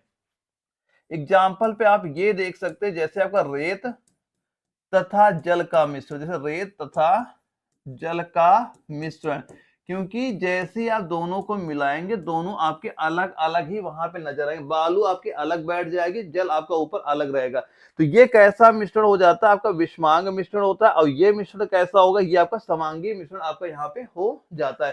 तो ये सारे पॉइंट आप क्लियर करते हुए साथ साथ चलिएगा। अगले क्वेश्चन पूछा गया कि चार्ल्स के नियम में, अब बताइए चार्ल्स के नियम में क्या होता है, दाब स्थिर रखा जाता है, गैस के मोल की संख्या स्थिर होती है, या फिर आयतन तापमान के अनुक्रमानुपाती होता है? अब ये बताओ इन चार ऑप्शन में कौन सा आपका राइट आंसर है यहाँ पे, तो आप खुद ही बताओ कि जो पेपर आया था क्या लेवल था, पेपर नॉर्मल था, हार्ड था, कैसा पेपर था, लास्ट में आप बताना, अभी नहीं। अभी जब पूरे क्वेश्चन हमारे ये हो जाए तो आप पहले ये बताना आपका स्कोर कितना पहुंचा है, कितने क्वेश्चन आप वहां पे सही किए, तब आप इसका आंसर वहां बताइएगा। तो अभी कोई दिक्कत नहीं है, आप क्वेश्चन सॉल्व करिए। अभी तो हमारा केमिस्ट्री चल रही है, अभी फिजिक्स आएगा, जीके आएगा, मैथ आएगा, तो बाद में आप बताना कितना आपका स्कोर वहां पे आपका पहुंच रहा है। तो इसका राइट आंसर आपका क्या हो जाएगा, ये आप बताएंगे कि पहला क्या बोलेगा, दाब स्थिर रखा जाता है, बिल्कुल सही बात है कि जो चार्ल्स का नियम होता है दाब उसमें स्थिर रहता है। दूसरा बताएगा गैस के मोल की संख्या स्थिर होती है, हाँ यह भी बात बिल्कुल सही है। आयतन तापमान के अनुक्रमानुपाती होते, यह भी बात बिल्कुल राइट है। हम क्या बता देंगे राइट आंसर, यानी ए बी सी तीनों सत्य है। ऑप्शन नंबर सी आपका बिल्कुल राइट आंसर यहाँ पे आपका हो जाता है, कि जो चार्ल्स का नियम होता है ये आपका स्थिर दाब पर गैस की निश्चित मात्रा का आयतन उसके परम ताप के अनुक्रमानुपाती आपका होता है। तो अब इसका राइट आंसर आप यहाँ पे क्या बता देंगे? ऑप्शन सी हमारा बिल्कुल राइट आंसर आपका हो जाएगा। अगले क्वेश्चन पूछा गया, निम्नलिखित कथनों पर विचार कीजिए। आपके ये 3 कथन दिए जा रहे हैं, इनको ध्यान से एक बार पढ़िए, क्या चीज यहाँ पे दी गई, फिर बताओ कि इसमें क्या होगा। तीनों आपके सत्य है, तीनों क्या, कौन सा सत्य है, कौन सा असत्य है, बताइए राइट आंसर यहाँ पे क्या हो जाएगा। ये तीनों कथन आप पढ़िए। पहला कथन दिया गया, वह गैस जो बायल के नियम चार्ल्स के अवोगाद्रो नियम का पालन करती है आदर्श गैस कहलाती है। बताओ सही है गलत है। ऐसे आप ये पढ़िए कि ऑप्शन जो आपका दूसरा कथन क्या दिया जा रहा है और तीसरा कथन क्या दिया जा रहा है। एक बार ये कथन आप पढ़िए यहाँ पे, अब बताइए राइट आंसर इसका क्या हो जाएगा। ये जो और ऑप्शन दिए गए, ए होगा, बी होगा, सी होगा, डी होगा, क्या राइट आंसर आपका यहाँ पे हो जाएगा। ध्यान से पढ़िए और ध्यान समझिए, और ये पेपर में ऐसे लेवल के क्वेश्चन अब आपके पेपर में आने लगे हैं, तो आपको तैयारी भी ऐसे ही क्वेश्चन की यहाँ पे करनी है। तो इसका राइट आंसर आप यहाँ पे क्या बता देंगे। देखो पहले दिया गया, निम्नलिखित कथनों पर विचार कीजिए। वह गैस जो बायल नियम के नियम चार्ल्स के और अवोगाद्रो नियम का पालन करती आदर्श गैस कहलाती, बिल्कुल बात सही है ये। फिर दिया गया, गैर लुसाक के नियम के अनुसार स्थिर आयतन पर किसी निश्चित मात्रा वाली गैस का दाब उसके ताप के व्युत्क्रमानुपाती होती है, ये भी बात बिल्कुल सही है। और सिलिकॉन आवर्त सारणी के वर्ग 14 और आवर्त 3 में मौजूद होता है, हाँ ये भी बात बिल्कुल राइट है। तो हम लोग क्या बता दें, ए बी सी तीनों सत्य है। ऑप्शन ए आपका बिल्कुल राइट आंसर यहाँ पे आपका हो जाएगा। तो ऑप्शन ए इसका बिल्कुल राइट आंसर हमारा हो जाता है। अगला क्वेश्चन आता है कि अधातुएं विद्युत ऋणात्मक होती हैं, वे आबंध बनाती, बताओ कैसा आबंध ये बनाती हैं। इन 4 ऑप्शन में बताना है कि राइट आंसर आपका क्या यहाँ पे हो जाएगा। 2 इलेक्ट्रॉन को घटाकर, या दूसरा दिया गया इलेक्ट्रॉनों को ग्रहण करके, तीसरा इलेक्ट्रॉनों को त्याग कर, और चौथा इलेक्ट्रॉनों को प्रतिस्थापित करके। तो राइट आंसर बताइए कितना आपका यहाँ पे हो जाता है। वैसे जो अभी तक जितने बच्चे यहाँ पे आंसर दे रहे हैं, काफी बच्चों के आंसर ठीक ठाक आ रहे हैं, मतलब तैयारी आपकी सही चले, इसे कंटिन्यू आप मेंटेन किए रहिएगा। अब तैयारी बंद ना रखिए, अगर आप तैयारी करना स्टार्ट कर ही दिए तो इसे तैयारी जारी रखिए। और डेली क्लास अपनी इसी टाइम पे डेली आएगी, आप डेली प्रैक्टिस सेट में जुड़िएगा, जहां मैं आपको वैसे क्वेश्चन दिखाऊंगा कि जो आपके आर्मी नर्सिंग एग्जाम जो क्वेश्चन पूछे जा चुके हैं, और कहाँ से ज्यादा क्वेश्चन आते हैं ये भी सारा कुछ मैं आपको साथ साथ यहाँ बताता हुआ चलूंगा। तो इसका राइट आंसर आप क्या बता देंगे, ये बताएंगे इलेक्ट्रॉनों को ग्रहण करके। क्या बताएंगे, इलेक्ट्रॉनों को ग्रहण करके। ऑप्शन बी आपका बिल्कुल राइट आंसर आपका यहाँ पे हो जाता है। क्योंकि दोस्तों जो आपके अधातु प्रकृति में क्या होता है, विद्युत क्या होती है, ऋणात्मक आपकी होती है, और अधातु में ऊष्मा एवं विद्युत की क्या होती है, कुचालक आपको होती है, और इनका क्वथनांक और गलनांक क्या होता है, कम आपका होता है। ये पॉइंट नोट करना पेपर के लिए जरूरी आपके यहाँ पे हो जाते हैं। पहला क्या आप यहाँ पे पॉइंट नोट करेंगे, यहाँ पे ये नोट करना कि जो आपके अधातुएं होती क्या होती है, जो यहाँ हम बात किसकी कर रहे हैं, बात कर रहे हैं अधातुएं की। तो यहाँ पे क्या पहला पॉइंट आप ये नोट करना है कि जो अधातुएं आपकी होती हैं ये क्या होती है, ऊष्मा की, क्या लिखेंगे, ऊष्मा एवं, यहाँ पे ये पॉइंट नोट करना, ऊष्मा एवं विद्युत की, ऊष्मा एवं विद्युत की क्या होती है, ये कुचालक होती है। विद्युत की क्या होती है, ये आपकी कुचालक आपकी होती है। कभी पेपर में अगर क्वेश्चन ये पूछ लिया जाए कि अधातु में क्या होती है, अधातु में क्या होती है आपकी ऊष्मा एवं विद्युत की क्या होती है, कुचालक होती है, ये पॉइंट आपको क्लियर होने पेपर ये क्वेश्चन आपका पूछा भी जा चुका है। और एक पॉइंट ये याद करना, इनका जो क्वथनांक होता है, अगला पॉइंट ये नोट करना कि इनका जो क्वथनांक होता है, इनका क्वथनांक और जो गलनांक होता है, क्वथनांक हो गया, और इनका जो गलनांक होता है, क्या होता है, गलनांक। क्वथनांक और गलनांक क्या होता है, इनका आपका कम होता है। क्वथनांक गलनांक क्या होता है, कम आपका यहाँ पे होता है। ये पॉइंट भी आप यहाँ पे याद करिएगा, इंपॉर्टेंट चीजें आपकी ये हो जाती हैं। अगले क्वेश्चन पूछा गया कि आवर्त सारणी पर 17वें समूह में स्थित है। अब बताओ जो 17वां आपका समूह है, इनमें क्या स्थित, अक्रिय गैसें हैं, या बोरॉन है, या आपका कोलोकोजन है, या हैलोजन है, क्या आपका वहां पे स्थिर आपका हो जाएगा। और ये पिछले ही साल सारे क्वेश्चन आपके पेपर में वहां पूछे गए हैं। तो आप बताइए इसका राइट आंसर आपके यहाँ पे क्या हो जाता है। तो आप राइट आंसर क्या बता देंगे, यहाँ बताएंगे हैलोजन। क्या है उसमें, हैलोजन। ऑप्शन नंबर डी आपका बिल्कुल राइट आंसर यहाँ पे आपका हो जाता है। क्योंकि दोस्तों जो आपका ये आवर्त सारणी 17 है ना, इस समूह को क्या बोलते हैं, तो इसको हैलोजन के रूप में जाना जाता है। इसको क्या बोले जाता है, इसे हैलोजनों के रूप में आपका ये जाना जाता है। और इसमें क्या-क्या शामिल किया गया, ये भी नोट कर लेना कि क्या-क्या इसमें आपका शामिल वहाँ पे किया गया है। जैसे कि आपका जो फ्लोरीन होता है, क्या होता है? पहला नोट करेंगे फ्लोरीन हो गया, फ्लोरीन के बाद जो आपका क्लोरीन हो गया, क्लोरीन के बाद जैसे कि ब्रोमीन हो गया, ब्रोमीन के बाद जैसे आपका जो आयोडीन हो गया, और इसके बाद नोट करना जो आपका एस्टेटीन हो गया, क्या हो गया? एस्टेटीन आपका यहाँ पे हो जाता है। ये सारे तत्व क्या इसमें आपके शामिल किए गए, और ये किसके संकेत है ये भी नोट कर लेना, पेपर में क्वेश्चन आपका पूछा जाता है कि कभी आपसे सीधा-सीधा ये दिया जाएगा कि जो आपका फ्लोरीन है, क्या बोला जाएगा? फ्लोरीन। फ्लोरीन का बताओ संकेत क्या होता है? ये फ्लोरीन का संकेत आपका हो जाएगा। और जो आपका क्लोरीन तो आप शायद सबको पता ही होगा, ये किसका संकेत होता है? ये आपका क्लोरीन का हो जाएगा। किसका हो जाएगा? क्लोरीन का। और ये किसका होता है? यहाँ पे नोट करेंगे, ये किसका हो जाएगा? आपका ब्रोमीन का। ये किसका होता है? ब्रोमीन का। और ये किसका हो जाएगा? आपका आयोडीन का। ये किसका संकेत होता है? आयो, यहाँ पे नोट कर लेंगे, ये किसका संकेत आपका हो जाएगा? आयोडीन का। किसका हो जाएगा? आयोडीन का। ये आपका संकेत यहाँ पे हो जाएगा। और ये किसका आपका हो जाता है? इसमें आप क्या नोट करें? एस्टेटीन। यहाँ पे क्या लिखेंगे आप? एस्टेटीन। आप ये पॉइंट यहाँ पे आप नोट कर लेना। और दोस्तों जो आपके अक्रिय गैसों में आपका हीलियम हो गया, नियान हो गया, जिनॉन हो गया, ये सारे किसमें आते हैं? आपके अक्रिय गैसों में आता है। कि अगर कभी ये क्वेश्चन पूछे अक्रिय गैसों में क्या आता है, वैसे अक्रिय गैसें मैंने आपको नोट करा दिया है। तो अक्रिय गैसों में क्या आता है? जैसे आपका हीलियम हो गया, नियॉन हो गया, आर्गन हो गया, जिनॉन हो गया, रेडॉन हो गया, ये सारे किसमें आते हैं? आपके अक्रिय गैसों में आपके ये आ जाते हैं। सारे पॉइंट ये आपके यहाँ पे क्लियर आपके होने चाहिए। अगले क्वेश्चन पूछा गया कि वह रासायनिक अभिक्रिया जिसमें जोड़ या कहा जाता है का निष्कासन हो अपचयन। ऐसा क्वेश्चन आपको वहां पेपर में आया था, कई बच्चे समझ नहीं पाए थे क्या आखिर यहाँ पे हमें दिया गया था। और ये जहाँ पे 4 ऑप्शन आपके ये दिए गए थे, अब बताइए इसका राइट आंसर आपका क्या हो जाएगा। तो क्वेश्चन एक बार ध्यान से देखिए, पढ़िए वहां पे कि क्वेश्चन में क्या चीज दिया जा रहा है और हमसे इसका आंसर आपका क्या हो जाएगा। तो इसका आंसर आप क्या बताएंगे? इसका आंसर आप बता देंगे यहाँ पे कि हाइड्रोजन ऑक्सीजन। क्या बताएंगे? Hydrogen oxygen. Option number D आपका बिल्कुल राइट आंसर यहाँ पे हो जाता है। दोस्तों यहाँ पे ये बात ध्यान रखना है कि जो आपका अपचयन होता है, अपचयन कैसी क्रिया होती है?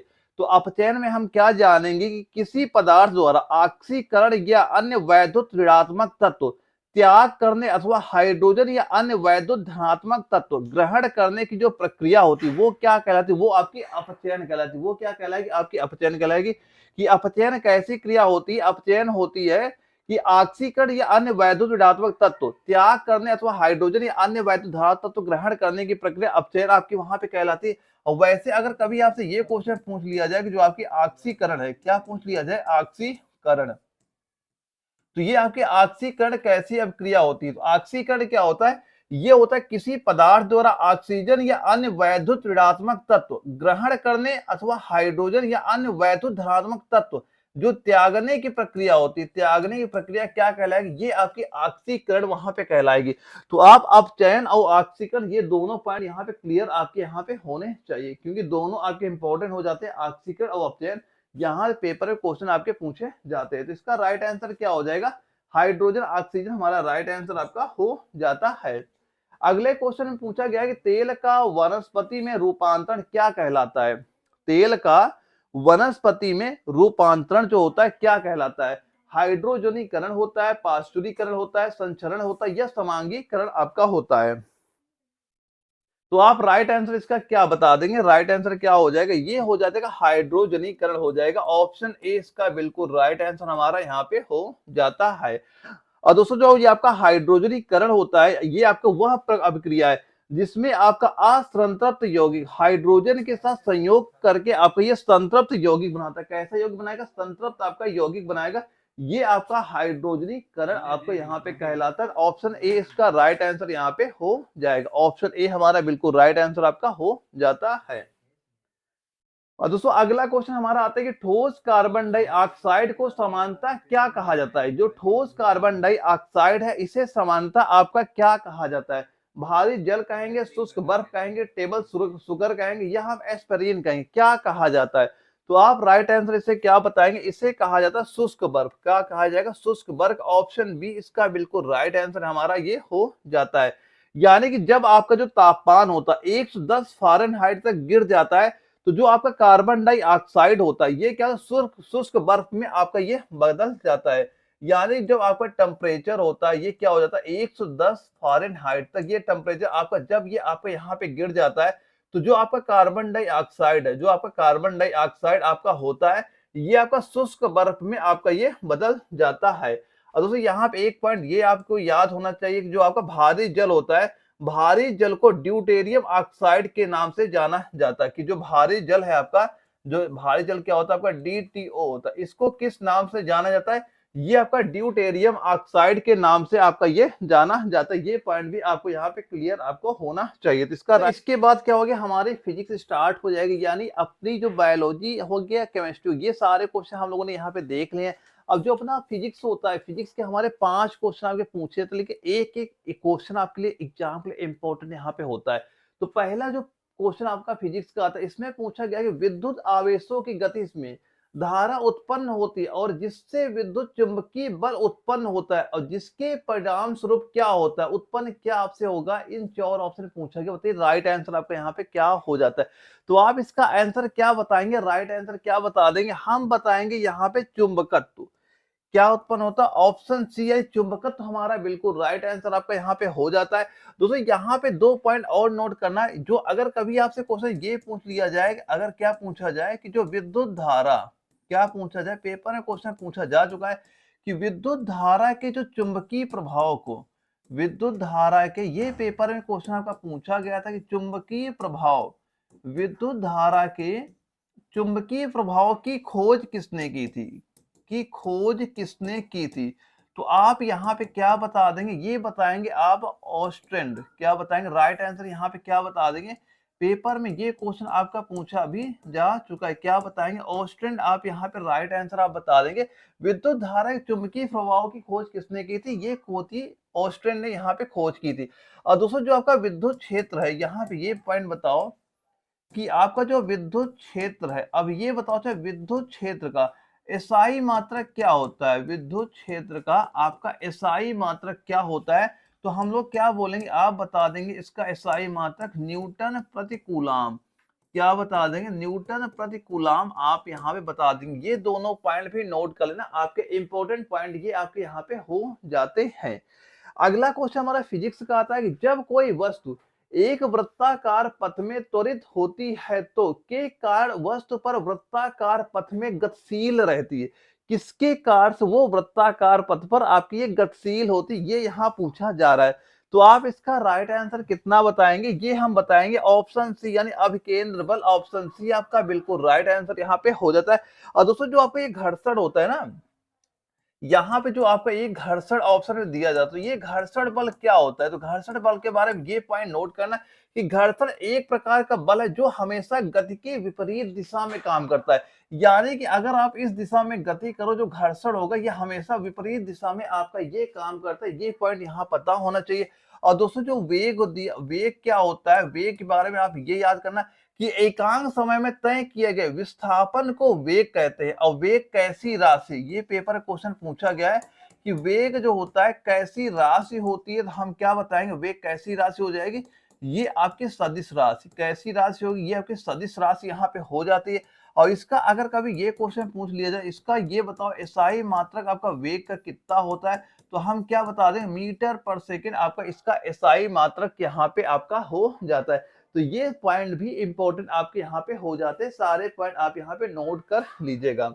अगले क्वेश्चन पूछा गया कि सापेक्षता के सिद्धांत के साथ ने भौतिकी के परिदृश्य को बदल दिया और इस सिद्धांत ने क्वांटम यांत्रिकी के सिद्धांत को डिजाइन करने में प्रमुख योगदान दिया था, वो बताओ क्या हो गया? वैज्ञानिक का नाम यहाँ पूछा जा रहा है, कौन से वैज्ञानिक का नाम यहाँ पे आपका राइट आंसर हो जाएगा? तो आप क्या बता देंगे? ये बताएंगे हम Albert Einstein, option number D आपका बिल्कुल राइट आंसर आपका यहाँ पे हो जाता है। और दोस्तों जो आपके ये अल्बर्ट आइंस्टीन थे ने, इन्होंने प्रकाश विद्युत प्रभाव की व्याख्या थी, किसकी व्याख्या की? प्रकाश विद्युत प्रभाव की इन्होंने व्याख्या वहां पे की थी। ये पॉइंट इसमें याद रखिएगा।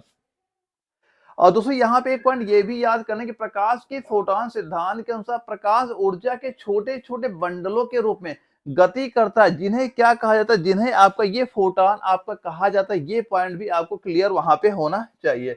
अगले क्वेश्चन पूछा गया कि न्यूटन के किस नियम के अनुसार प्रकृति में प्रत्येक क्रिया बल के लिए एक समान और विपरीत प्रतिक्रिया होती है। दोस्तों ये न्यूटन ने जो 3 नियम दिए थे, तीनों नियम आप ध्यान से पढ़ लेना, क्योंकि न्यूटन के नियम से पेपर में क्वेश्चन आपके पूछे जाते हैं और यहाँ पे आपका एग्जाम्पल दिया जाता है। एग्जाम्पल से क्वेश्चन आपके पेपर वहां पूछे जाते हैं।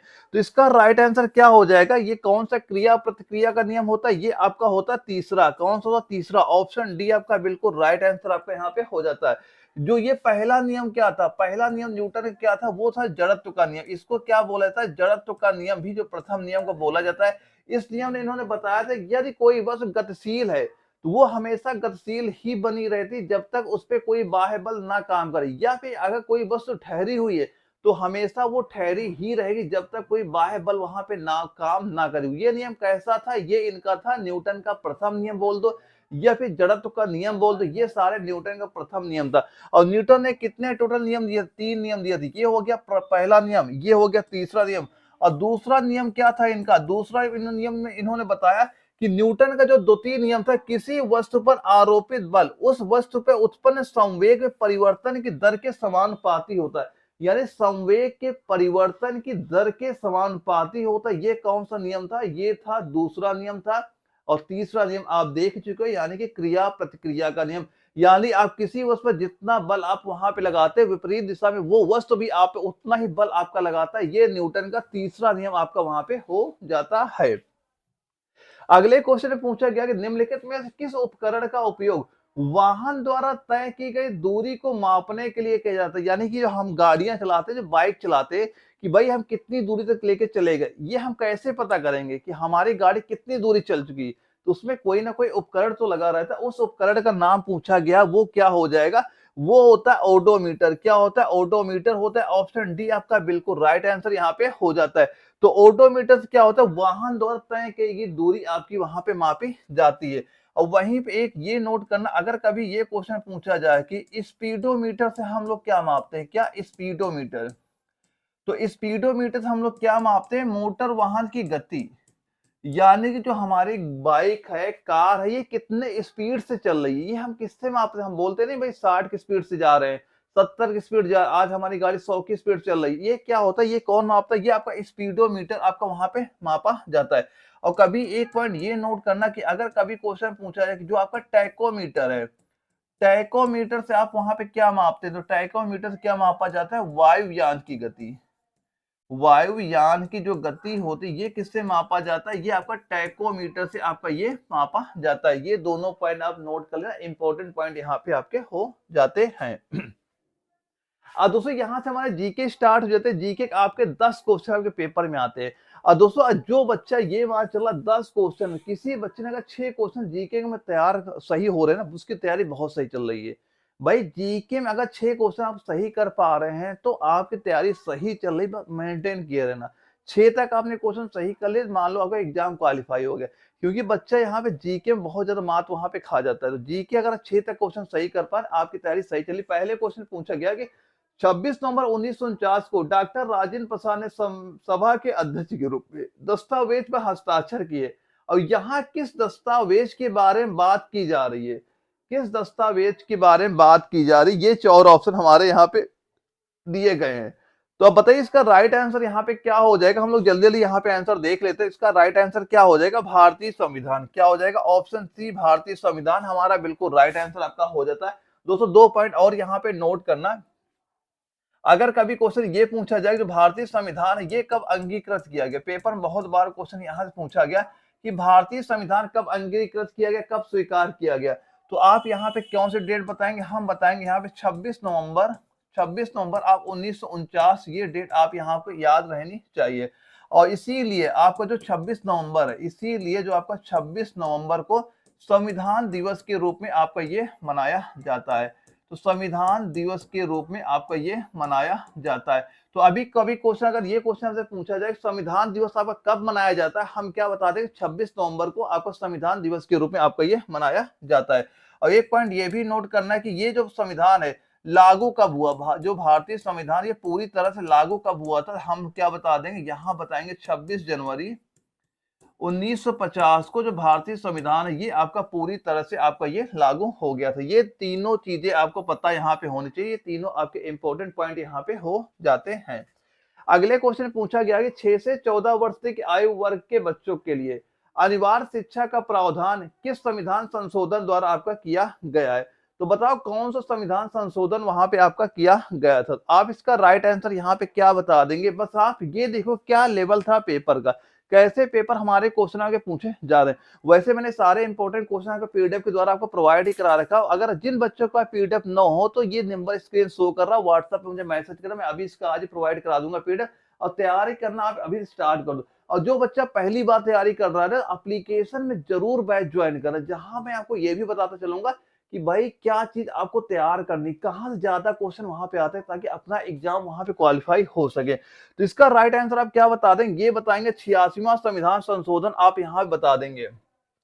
और कभी क्वेश्चन ये पूछा जाए कि जो आपका 86वां संविधान संशोधन था ये आपका कब हुआ था, ये क्या कब हुआ था, हम बताएंगे 2002 में। ये कब हुआ था? आपका 2002 में हुआ था, जिसमें बोला गया 6 से लेकर 14 वर्ष तक की आयु वाले वर्ग के जो बच्चे होंगे, यानी कि जो बच्चे 6 से लेकर 14 वर्ष तक आयु के बच्चे होंगे, इनको अनिवार्य शिक्षा का प्रावधान किया जाएगा। और ये किसमें जोड़ा गया था? ये आप ये भी नोट करना, ये इनका 11वां मूल कर्तव्य भी जोड़ लिख लेना। 11वां मूल कर्तव्य क्या लिखेंगे? 11वां मूल कर्तव्य, यहाँ पे क्या लिख लेंगे? जो आपका 11वां मूल कर्तव्य भी नोट कर लेना। 11वां मूल कर्तव्य भी आपको यहाँ पे जोड़ा गया था, ये पॉइंट नोट कर लेना। तो कौन सा संविधान संशोधन होगा? 86वां। ये कब हुआ था? ये आपका 2002 में आपका हुआ था। और यहाँ पे 11वां मूल कर्तव्य भी यहाँ पे इंपॉर्टेंट पॉइंट आपका हो जाएगा, ये भी पॉइंट यहाँ पे नोट कर लीजिएगा। अगला क्वेश्चन आता है कि विधान परिषद के विधान परिषद के सदस्य वर्ष की अवधि के लिए चुने जाते, कितने वर्ष की अवधि के लिए ये चुने जाते हैं? इंपॉर्टेंट क्वेश्चन है, इंपॉर्टेंट क्वेश्चन है आपका। पेपर बहुत बार ये रिपीट हुआ, ये तुम्हारा रिलेशन भर्ती का क्वेश्चन है और ऐसे भी आपके पेपर में ये क्वेश्चन आपका पूछा जा चुका है। तो इसमें राइट आंसर हम क्या बता देंगे? 6 वर्ष। क्या बताएंगे? 6 वर्ष बताएंगे। ऑप्शन नंबर ए आपका बिल्कुल राइट आंसर आपका यहाँ पे हो जाता है। और दूसरी यहाँ पे एक पॉइंट ये नोट करना कि जो आप विधान परिषद को जो आपका विधानमंडल होता है ना, विधानमंडल को उच्च सदन भी कहा जाता है। जो आपका ये विधान परिषद होता है इसको क्या कहा जाता है? इसको आपका उच्च सदन क्या कहा जाता है? इसे आपका उच्च सदन कहा जाता है। जैसे कभी अगर आपसे पेपर क्वेश्चन ये पूछा जाए कि जो लोकसभा है, राज्यसभा है, इसमें कौन सा उच्च सदन है, कौन सा निम्न सदन है, तो आप यहाँ पे क्या बताएंगे? जो आपकी राज्यसभा होती है ये आपकी उच्च सदन होती है, और जो लोकसभा होती है वो आपकी निम्न सदन होती है। और यहाँ पे जो आपका विधान परिषद ये आपके उच्च सदन यहाँ पे आपकी हो जाती है। और दोस्तों कभी अगर क्वेश्चन ये पूछा जाए कि जो विधान परिषद है इसमें अगर किसी को सदस्य वहां बनना, उसकी न्यूनतम आयु, यानी उसकी अगर ये पूछ लिया जाए उसकी कम से कम आयु ये पूछ लिया जाए, ये आपकी न्यूनतम आयु पूछ लिया जाए, तो कम से कम आयु उसकी कितनी यहाँ पे होनी चाहिए? कम से कम आयु कितनी यहाँ पे होनी चाहिए? उसकी 30 वर्ष कम से कम या न्यूनतम आयु उसकी वहां पे होनी चाहिए। और जो विधान परिषद के जो सदस्य होते हैं इनका कार्यकाल आपका 6 वर्ष का आपका यहाँ पे होता है। और विधान परिषद आपका उच्च सदन आपका होता है, ये पॉइंट भी आपको यहाँ पता होना चाहिए। अगले क्वेश्चन पूछा गया है पृथ्वी के एकमात्र प्राकृतिक उपग्रह की पहचान कीजिए। ये तो शायद सभी बच्चों को पता ही होगा कि पृथ्वी का एक ही तो उपग्रह है, वो चंद्रमा है। तो शायद ही कोई बच्चा इसका गलत आंसर वहां पे करके आएगा। तो राइट आंसर क्या हो जाएगा? ऑप्शन नंबर बी आपका बिल्कुल राइट आंसर यहाँ पे हो जाता है। और दोस्तों यहाँ पे एक ये पॉइंट नोट करना, अगर कभी ये क्वेश्चन पूछा जाए कि जो आपका चंद्रमा पर क्या क्या कौन सा सागर स्थित है, ये बताओ सर चंद्रमा पर कौन सा सागर स्थित है? कौन सा सागर स्थित है? तो हम क्या बताएं कौन सा सागर स्थित आपका हो जाएगा? यहाँ पे आप बताएंगे शांति सागर। क्या बता देंगे? यहाँ आप बताएंगे शांति सागर आपका यहाँ पे स्थित है। ये पॉइंट आपको पता होना चाहिए। और ये क्वेश्चन अगर पूछा जाए कि जो आपके चंद्रमा है, यहाँ पे अगर ये पूछ लिया जाए चंद्रमा का उच्चतम पर्वत का नाम बताइए क्या है? कौन सा उच्चतम पर्वत हो जाएगा? तो हम लोग क्या नाम बताएंगे? यहाँ पे आप नाम लिखना, क्या हो जाएगा? लिबनिट्ज। क्या बताएंगे? लिबनिट्ज। यहाँ से जो पृथ्वी से चंद्रमा को देखते हैं, जो वहां पे एक आकृति आपको दिखाई पड़ती है ना, वो कौन सी आकृति होती है? वो वहां का जो आपका चट्टाने होती है, जो वहां का क्या है, जो आपका ये पर्वत है, वही आपको हमें नीचे से यहाँ से दिखाई पड़ती है। वो कौन सा पर्वत है आपका? लिबनिट्ज पर्वत आपका यहाँ पे हो जाता है। और यहाँ पे दोस्तों एक पॉइंट ये भी नोट करना है, जो आपका चंद्रमा होता है, चंद्रमा के बारे में एक पॉइंट ये नोट कर लेना कि चंद्रमा को जीवाश्म ग्रह, चंद्रमा को क्या कहा जाता है? जीवाश्म ग्रह कहा जाता है, जीवाश्म ग्रह कहा जाता है। ये पॉइंट भी आप यहाँ पे नोट कर लेना। और यहाँ पे एक पॉइंट ये भी नोट करना कि पृथ्वी, क्या नोट करेंगे? पृथ्वी से चंद्रमा, पृथ्वी से चंद्रमा का लगभग चंद्रमा का लगभग क्या नोट करेंगे? यहाँ चंद्रमा का, यहाँ नोट कर लीजिएगा, लगभग आपका 57% भाग ही हम लोग देख सकते हैं, भाग ही दिखता है, भाग ही हमें दिखता है। यानी जो हम चंद्रमा के यहाँ पे देखते हैं, हमें दिखाई पड़ा चंद्रमा पूरा गोल दिख रहा है, लेकिन पूरा भाग हम लोग चंद्रमा का नहीं देख पाते हैं पृथ्वी से, केवल उसका 57% भाग ही हम लोग यहाँ पे देख पाते हैं। तो ये सारे पॉइंट यहाँ पे आप नोट कर लें, सारे आपके ये इंपॉर्टेंट आपके हो जाते हैं। और दोस्तों जो आपकी चंद्रमा की सतह है और उसकी आंतरिक स्थिति के अध्ययन करने वाले विज्ञान की शाखा क्या कहलाती है? तो वो शाखा क्या कहलाएगी? वो यहाँ पे नोट करना, आपका सिलेनोलॉजी क्या कहलाती है? यहाँ पे नोट कर लेना, वो शाखा क्या आपकी यहाँ पे कहलाएगी? यहाँ पे क्या कहेंगे? सेलेनोलॉजी, क्या कहलाएगी? सेलेनोलॉजी आपकी ये कहलाती है। कभी अगर क्वेश्चन आपसे ये क्वेश्चन पूछा जाए कि चंद्रमा की सतह और उसकी आंतरिक स्थिति के बारे में जो हम लोग जानकारी लेते हैं, उसके विज्ञान को क्या कहा जाता है? उसे हम क्या बोलेंगे? सेलेनोलॉजी के द्वारा हम इसकी अध्ययन वहां पे करते हैं। तो ये पॉइंट आप नोट कर लेना, सेलेनोलॉजी। ये सारे इंपॉर्टेंट पॉइंट आपके हो जाते हैं, जो अक्सर हम हमारे पेपर में ये क्वेश्चन आपके पूछे जाते हैं। अगला क्वेश्चन हमारा आता है कि निम्नलिखित में से कौन सी नदी तिब्बत, भारत और बांग्लादेश से होकर बहती है? ये बताइए कौन सी नदी ऐसी है? ब्रह्मपुत्र है, यमुना है, नर्मदा है, गंगा है। कि निम्नलिखित में से कौन सी नदी तिब्बत, भारत और बांग्लादेश से होकर बहती, कौन सी नदी आपकी यहाँ पे हो जाएगी? तो हम लोग इसका राइट आंसर आप क्या बता देंगे? ये बताएंगे ब्रह्मपुत्र। क्या बताएंगे? ब्रह्मपुत्र। ऑप्शन ए आपका बिल्कुल राइट आंसर यहाँ पे आपका हो जाता है। और दोस्तों ब्रह्मपुत्र जो नदी आपकी होती है, यहाँ पे एक पॉइंट ये नोट करना कि जो आपकी कौन सी नदी होती है? ब्रह्मपुत्र। जो आपकी ये ब्रह्मपुत्र नदी है, अगर कभी ये क्वेश्चन पूछा जाए जो ब्रह्मपुत्र नदी को ये बताओ अच्छा बांग्लादेश में क्या किस नाम से आपको बोला जाता है? ये पेपर में क्वेश्चन पूछा गया था कि ब्रह्मपुत्र नदी को बांग्लादेश में किस नाम से जाना जाता है? हम किस नाम से पुकारते हैं? जमुना के नाम से आपकी ये जानी जाती है। और जो आपके ब्रह्मपुत्र नदी बांग्लादेश में धुबरी के निकट प्रवेश करती है, अगर जो पूछा जाए जो ब्रह्मपुत्र नदी है ये बांग्लादेश में कहां से प्रवेश करती है, तो हम कहां प्रवेश बता देंगे? ये आपके धुबरी के निकट। कहां प्रवेश करती हैं? बांग्लादेश में धुबरी के निकट से ये वहां प्रवेश करती हैं बांग्लादेश में। ये पॉइंट नोट कर लेना। और यहाँ पे एक पॉइंट ये नोट करना कि जो आपकी ब्रह्मपुत्र नदी है, कौन सी नदी? ब्रह्मपुत्र नदी। ब्रह्मपुत्र नदी को आपको अगर ये क्वेश्चन पूछा जाए कि तिब्बत में, किसमें? तिब्बत में क्या कहा जाता है? तिब्बत में किस नाम से पुकारते हैं? तो वहां पे आपका सांगपो। वहां किस नाम से जानी जाती है? वहां पे ये आपकी सांगपो नाम से जानी जाती है। तो ब्रह्मपुत्र नदी को बांग्लादेश में जमुना कहा जाता है और ब्रह्मपुत्र नदी को और तिब्बत में क्या बोला जाता है? वहां पे सांगपो नाम से ये जानी जाती है। और ये दोनों पॉइंट आपके इंपॉर्टेंट है, दोनों के दोनों हमारे पेपर में क्वेश्चन पूछे जा चुके हैं और ये इंपॉर्टेंट होते हैं पेपर। अक्सर ये क्वेश्चन हमारे रिपीट वहां पे हुआ करते हैं। अगले क्वेश्चन पूछा गया भारत और बांग्लादेश के प्रमुख उत्पादक क्या है? भारत और बांग्लादेश का प्रमुख उत्पादक क्या है? जूट है, काफी है, चाय है, बाजरा है? क्या हो जाएगा प्रमुख उत्पादक? क्या राइट आंसर आप यहाँ बता देंगे? तो आप राइट आंसर इसका कितना बता देंगे? ये आपका हो जाएगा जूट। क्या हो जाएगा? जूट हो जाएगा। ऑप्शन नंबर ए हमारा बिल्कुल राइट आंसर आपका हो जाता है। और जो भारत और बांग्लादेश जूट के उत्पादन में सबसे बड़े देश है, जूट उत्पादन में बांग्लादेश जो आपका होता है, जो आपका ये बांग्लादेश है, ये आपका विश्व बाजार में भारत के मुख्य प्रतियोगी भी है। यानी जो सबसे ज्यादा जूट आपका होता है भारत और बांग्लादेश में भी आपका सबसे ज्यादा जूट ही आपका वहां पे उत्पन्न होता है। अगले क्वेश्चन पूछा गया कि स्वतंत्रता मेरा जन्मसिद्ध अधिकार है और मैं इसे लेके रहूंगा, यह नारा किसने दिया था? यह नारा बताइए किसने दिया? बाल गंगाधर तिलक ने दिया, लाला लाजपत राय ने दिया, बिपिन चंद्र पाल ने दिया, महात्मा गांधी ने दिया? तो ये नारा किसने दिया था? शायद कोई बच्चा इसका गलत आंसर वहां पे देगा। ये नारा किसने दिया था? बाल गंगाधर तिलक ने। किसने दिया है? बाल गंगाधर तिलक ने ये नारा वहां पे दिया था। तो हम क्या बता देंगे? ऑप्शन नंबर ए आपका बिल्कुल राइट आंसर आपका यहाँ पे हो जाता है। तो और यहाँ में जितने इसके सारे जो नारे दिए गए, मैं सारे नारे भी आपको पॉइंट पॉइंट नोट करा दे। तो जो आगे प्रमुख नारे हैं, जैसे कि अगर कभी ये क्वेश्चन पूछा जाए कि जो आपका जय हिंद है, क्या बोल दिया? जय हिंद। तो जय हिंद किसने बोला है? ये बोला था सुभाष चंद्र बोस ने। जय हिंद किसने बोला है? सुभाष चंद्र बोस ने। सुभाष चंद्र बोस हम यहाँ पे बोल देंगे। और कभी अगर ये बोल दिया जाए कि दिल्ली चलो, क्या बोल दे? अगर आपसे बोल दिया कि दिल्ली चलो, दिल्ली चलो, ये किसने बोला था? ये भी किसने बोला था? सुभाष चंद्र बोस ने ही बोला था। ये किसने बोला? ये भी सुभाष चंद्र बोस ने ही बोला था। और कभी अगर ये बोल दिया जाए, ये बता अच्छा, करो या मरो, करो या मरो, ये नारा किसने दिया था? करो या मरो का नारा महात्मा गांधी ने। किसने दिया था? ये नारा महात्मा गांधी ने दिया था।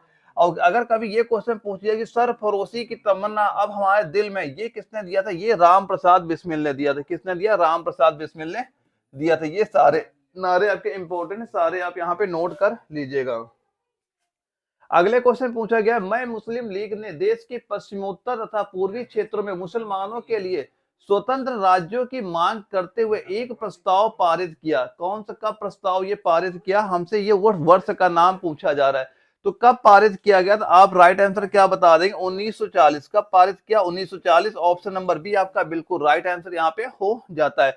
और दोस्तों जो आपका मुस्लिम जो लीग है, मुस्लिम लीग का लाहौर वार्षिक अधिवेशन आपका 13 मार्च 1940 को हुआ था। कब हुआ था? ये हुआ था आपका 13 मार्च।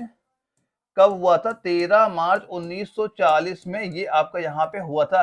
और इस अधिवेशन की जो अध्यक्षता किसने की थी? इसकी अध्यक्षता किसने की थी? वो की थी मोहम्मद अली जिन्ना ने। किसने की थी? ये की थी मोहम्मद अली जिन्ना जो थे, इन्होंने इसकी अध्यक्षता वहां पे की थी।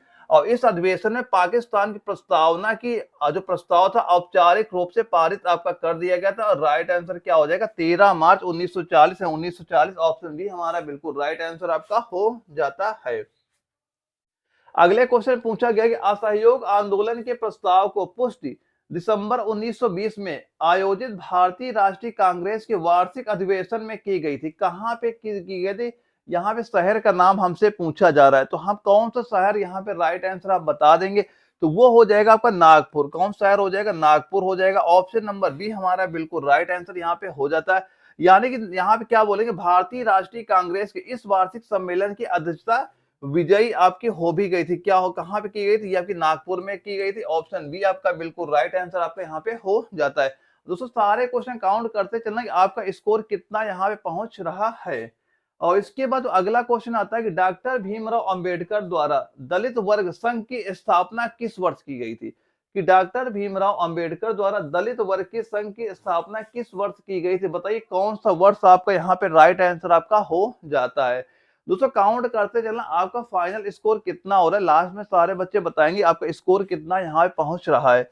तो आप राइट आंसर क्या बता देंगे? ये बताएंगे आप 1930। क्या बता देंगे? 1930। ऑप्शन नंबर डी आपका बिल्कुल राइट आंसर यहाँ पे हो जाता है। और दोस्तों यहाँ पे 2-3 पॉइंट और यहाँ पे नोट कर लेना कि अगर कभी क्वेश्चन ये पूछा जाता है कि जो गोल में सम्मेलन हुए थे, उस व्यक्ति का नाम बताओ जो तीनों गोल में सम्मेलन में भाग लिया था। तो आप वहां पे क्या बता देंगे?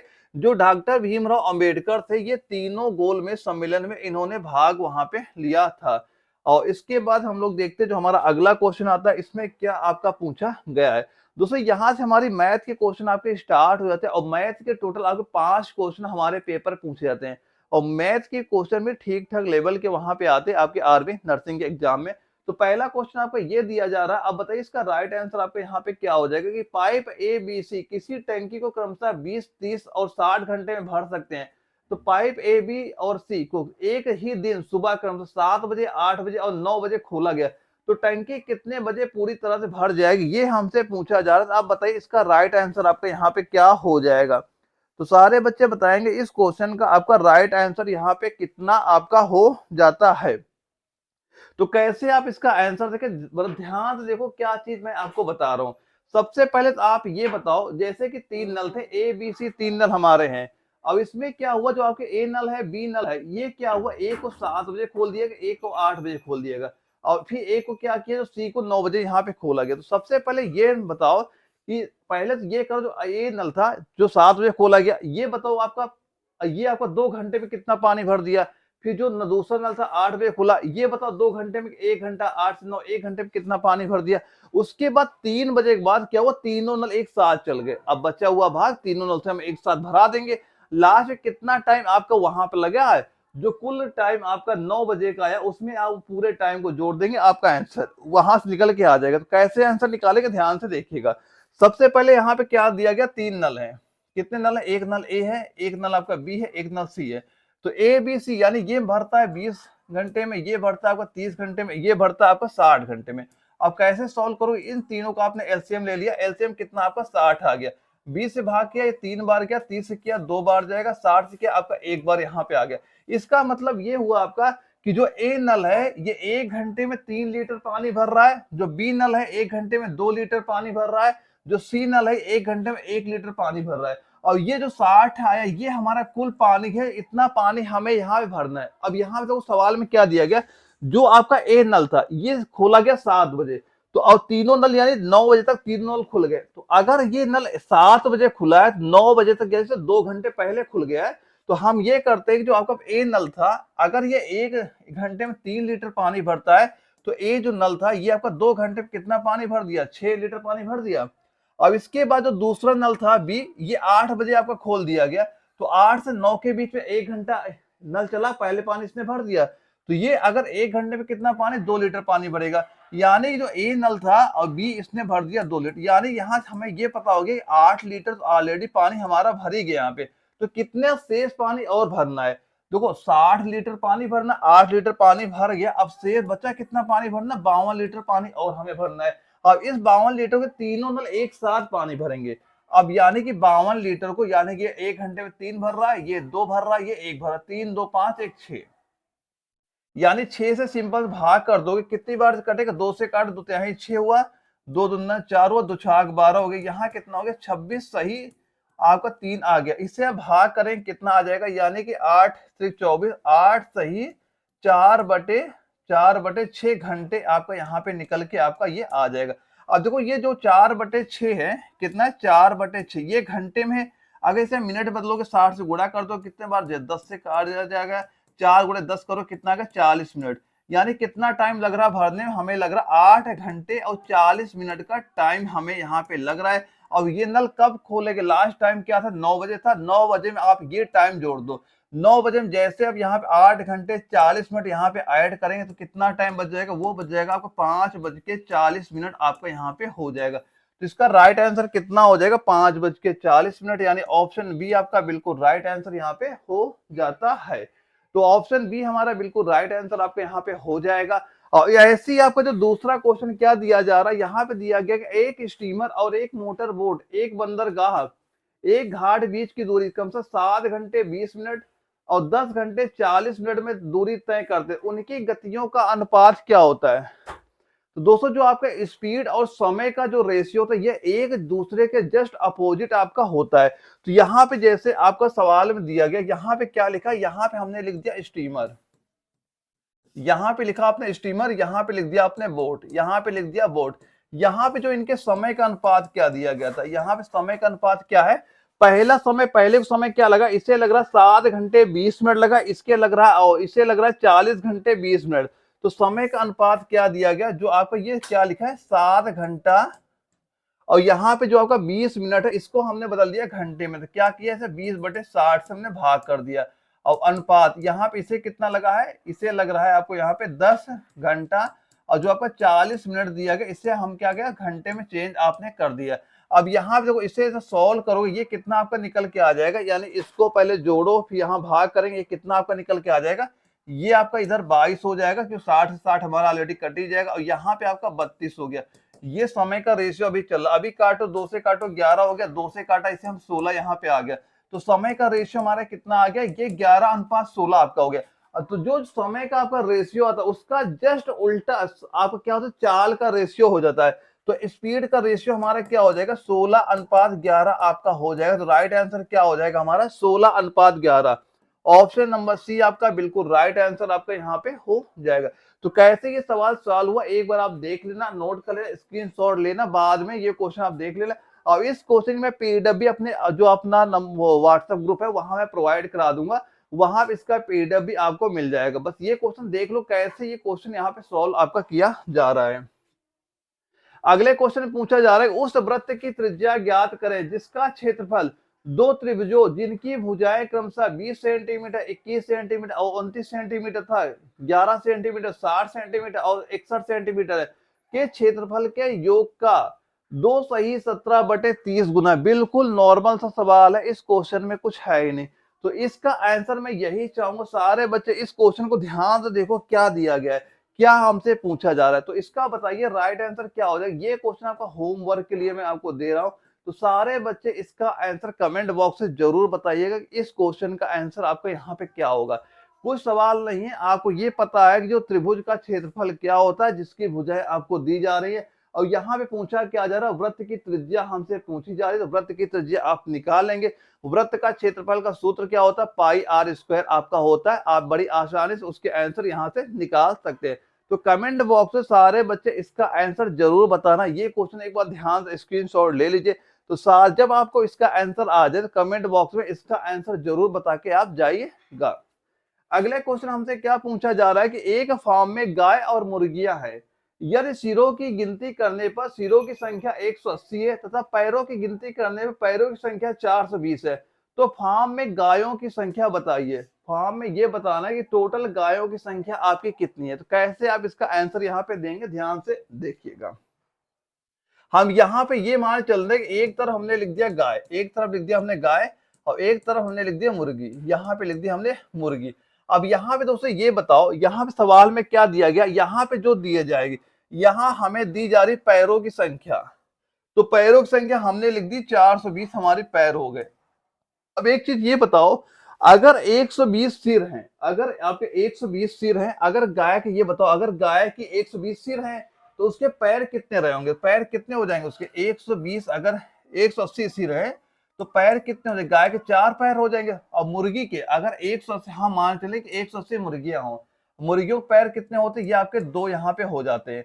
अब ये बताओ इन दोनों को गुणा करो, कितना आ जाएगा, यहाँ 180 गुणे 4 कितना हो जाएगा, 18 18 76 64 72, ये कितना हो गया 720 हमारा हो गया। और यहाँ पे कितना हो गया 18 36 360 आपका हो गया। अब ये बताओ इनका रेशियो निकालो कि 720 और 480 माइनस करें कितना आ गया, ये 300 हो गया। और 360 में 420 से 360 माइनस करेंगे, ये कितना आ गया 60 आ गया। अब यहाँ पे इनका अनुपात क्या आएगा, 60 से काटे कितना आ जाएगा, ये आपका 1:5 यहाँ पे आपका हो गया। और हमसे पूछा क्या जा रहा है, गायों की संख्या बताइए आपकी क्या हो जाएगी। यहाँ पे हम देख रहे हैं टोटल संख्या कितनी है हमारी, 1 और 5 6, टोटल संख्या हमारी 6 है। पूछा किसका है, गाय का। पूछा किसका है, गाय का। गाय गाय कितनी, 1 है। और कितने टोटल सिर हैं, टोटल सिर हमारे 180 हैं। अब भाग करिए 180 हैं, कितनी बार जाएगा, 36 18, तो 30 गुणे 1 करो कितना आएगा, 30 आपके यहाँ पे निकल के आ जाएगा। तो गायों की संख्या कितनी हो जाएगी, 30 हो जाएगी। ऑप्शन बी आपका बिल्कुल राइट आंसर यहाँ पे हो जाएगा। ऑप्शन बी आपका बिल्कुल राइट आंसर यहाँ पे आ जाएगा। अगला हमारा जो क्वेश्चन आता है, लास्ट क्वेश्चन आता है, इसमें पूछा जा रहा है कि सेना का एक जनरल 36,562 सेना के जवानों से एक वर्ग बनाना चाहता है। वर्ग के रूप में व्यवस्थित करने के बाद उसने पाया कि कुछ सेना के जवान बच गए, तो सेना के कितने जवान बच गए थे, ये हमसे यहाँ पूछा जा रहा है। और जिसके 4 ऑप्शन आपके यहाँ पे दिए जा रहे हैं। तो बताइए इसको कैसे आप सोल्व करेंगे, कैसे इसका आंसर आप निकालेंगे। सारे बच्चे इसका राइट आंसर बताएंगे कि इसका राइट आंसर आपका यहाँ पे क्या हो जाएगा। तो इसका राइट आंसर कैसे हो, कैसे निकाले, देखो ये क्या करेंगे, सबसे पहले आपको वर्ग निकाल लेना। सबसे यहाँ पे क्या दी गई, 36,562 दिया गया। क्या दिया, 36,000 जो यहाँ 562 आपको दिया जा रहा है, इसका आप वर्ग यहाँ पे निकालो, जोड़ा बना लो, एक जोड़ा ये बन गया, एक ये बन गया, एक ये बन गया। अब कितने से जाएगा, हमने 1 से किया, आप जिस संख्या भाग करें 1 ऊपर लिखेंगे। अब एक बार करेंगे 1 आ जाएगा, 3 में 1 माइनस करेंगे हम 2 आ जाएगा। यहाँ पे क्या होगा, ये आपका एक जोड़ा, यहाँ पे ये एक जोड़ा आपको निकल के आ जाएगा, यानी यहाँ पे क्या आ जाएगा 65 हमारे यहाँ पे लिख दिया जाएगा। अब जो आपने 1 लिखा वो संख्या आपकी यहाँ पे जुड़ जाएगी, तो 1 1 कितना हो गया हमारा, ये 2 हो गया। अब कितनी बार जाएगा, हम भाग करते 9 से, 9 से वहां लिखेंगे, 29 यहाँ पे करेंगे तो 9 गुणे 29 करेंगे, कितना मान निकल के आ जाएगा, इसका मान आएगा आपका 261 आपके यहाँ पे आ जाएगा। तो 65 में 265 में 261 माइनस करें, कितना आ जाएगा, ये आपका 4 यहाँ पे आ जाता है। तो अब जो ऊपर लिखते हैं वो इसमें आपका जुड़ता भी है, 29 में आप 9 यहाँ पे जोड़ देंगे, कितना आपका हो जाएगा, ये आपका हो गया 38, कितना हो गया आपका 38 यहाँ पे हो गया। अब ये जोड़ा भी आपका यहाँ पे निकल आएगा, उतर आएगा 62। अब कितनी बार जाएगा, अब ये आपका एक बार जाएगा, एक यहाँ लिखेंगे, तो 1 गुणे 381 करें, कितना आएगा, ये 381 यहाँ पे हमारा आ जाता है। तो इसे माइनस घटाएंगे, कितना आ जाएगा, ये आपका 81 यहाँ पे आपका आ जाता है। तो वर्क करने के बाद जो सेना के 21 जवान आपके बच जाते हैं, तो राइट आंसर क्या हो जाएगा, ऑप्शन सी हमारा बिल्कुल राइट आंसर आपका यहाँ पे हो जाएगा। तो दोस्तों इस तरह आप सभी के आंसर वहां पे दे सकते हैं। और दोस्तों कमेंट बॉक्स में ये जरूर बता रहे आपका स्कोर यहाँ पे कितना पहुंचा, आपने कितने क्वेश्चन यहाँ पे सही किए। तो सारे बच्चे कमेंट बॉक्स में जरूर बताएंगे, और डेली अपने जो क्लासे होंगी इसी टाइम पे डेली अपना प्रैक्टिस सेट चलेगा, सारे बच्चे ज्वाइन करना ना भूलेगा। ओके दोस्तों, हम लोग मिलेंगे एक अपनी अगली क्लास में। और कोई अगर आपको डाउट होता जो स्क्रीन व्हाट्सएप नंबर शो कर रहा है, मुझे व्हाट्सएप पे मैसेज करना, जो भी आपका डाउट होगा वो आपका क्लियर किया जाएगा। और यह वीडियो अगर आपको जरा भी इन्फॉर्मेटिव लगे, वीडियो को लाइक करना ना भूलिएगा। ओके दोस्तों, मिलते हैं हम लोग कल एक अगली वीडियो, तब तक के लिए जय हिंद।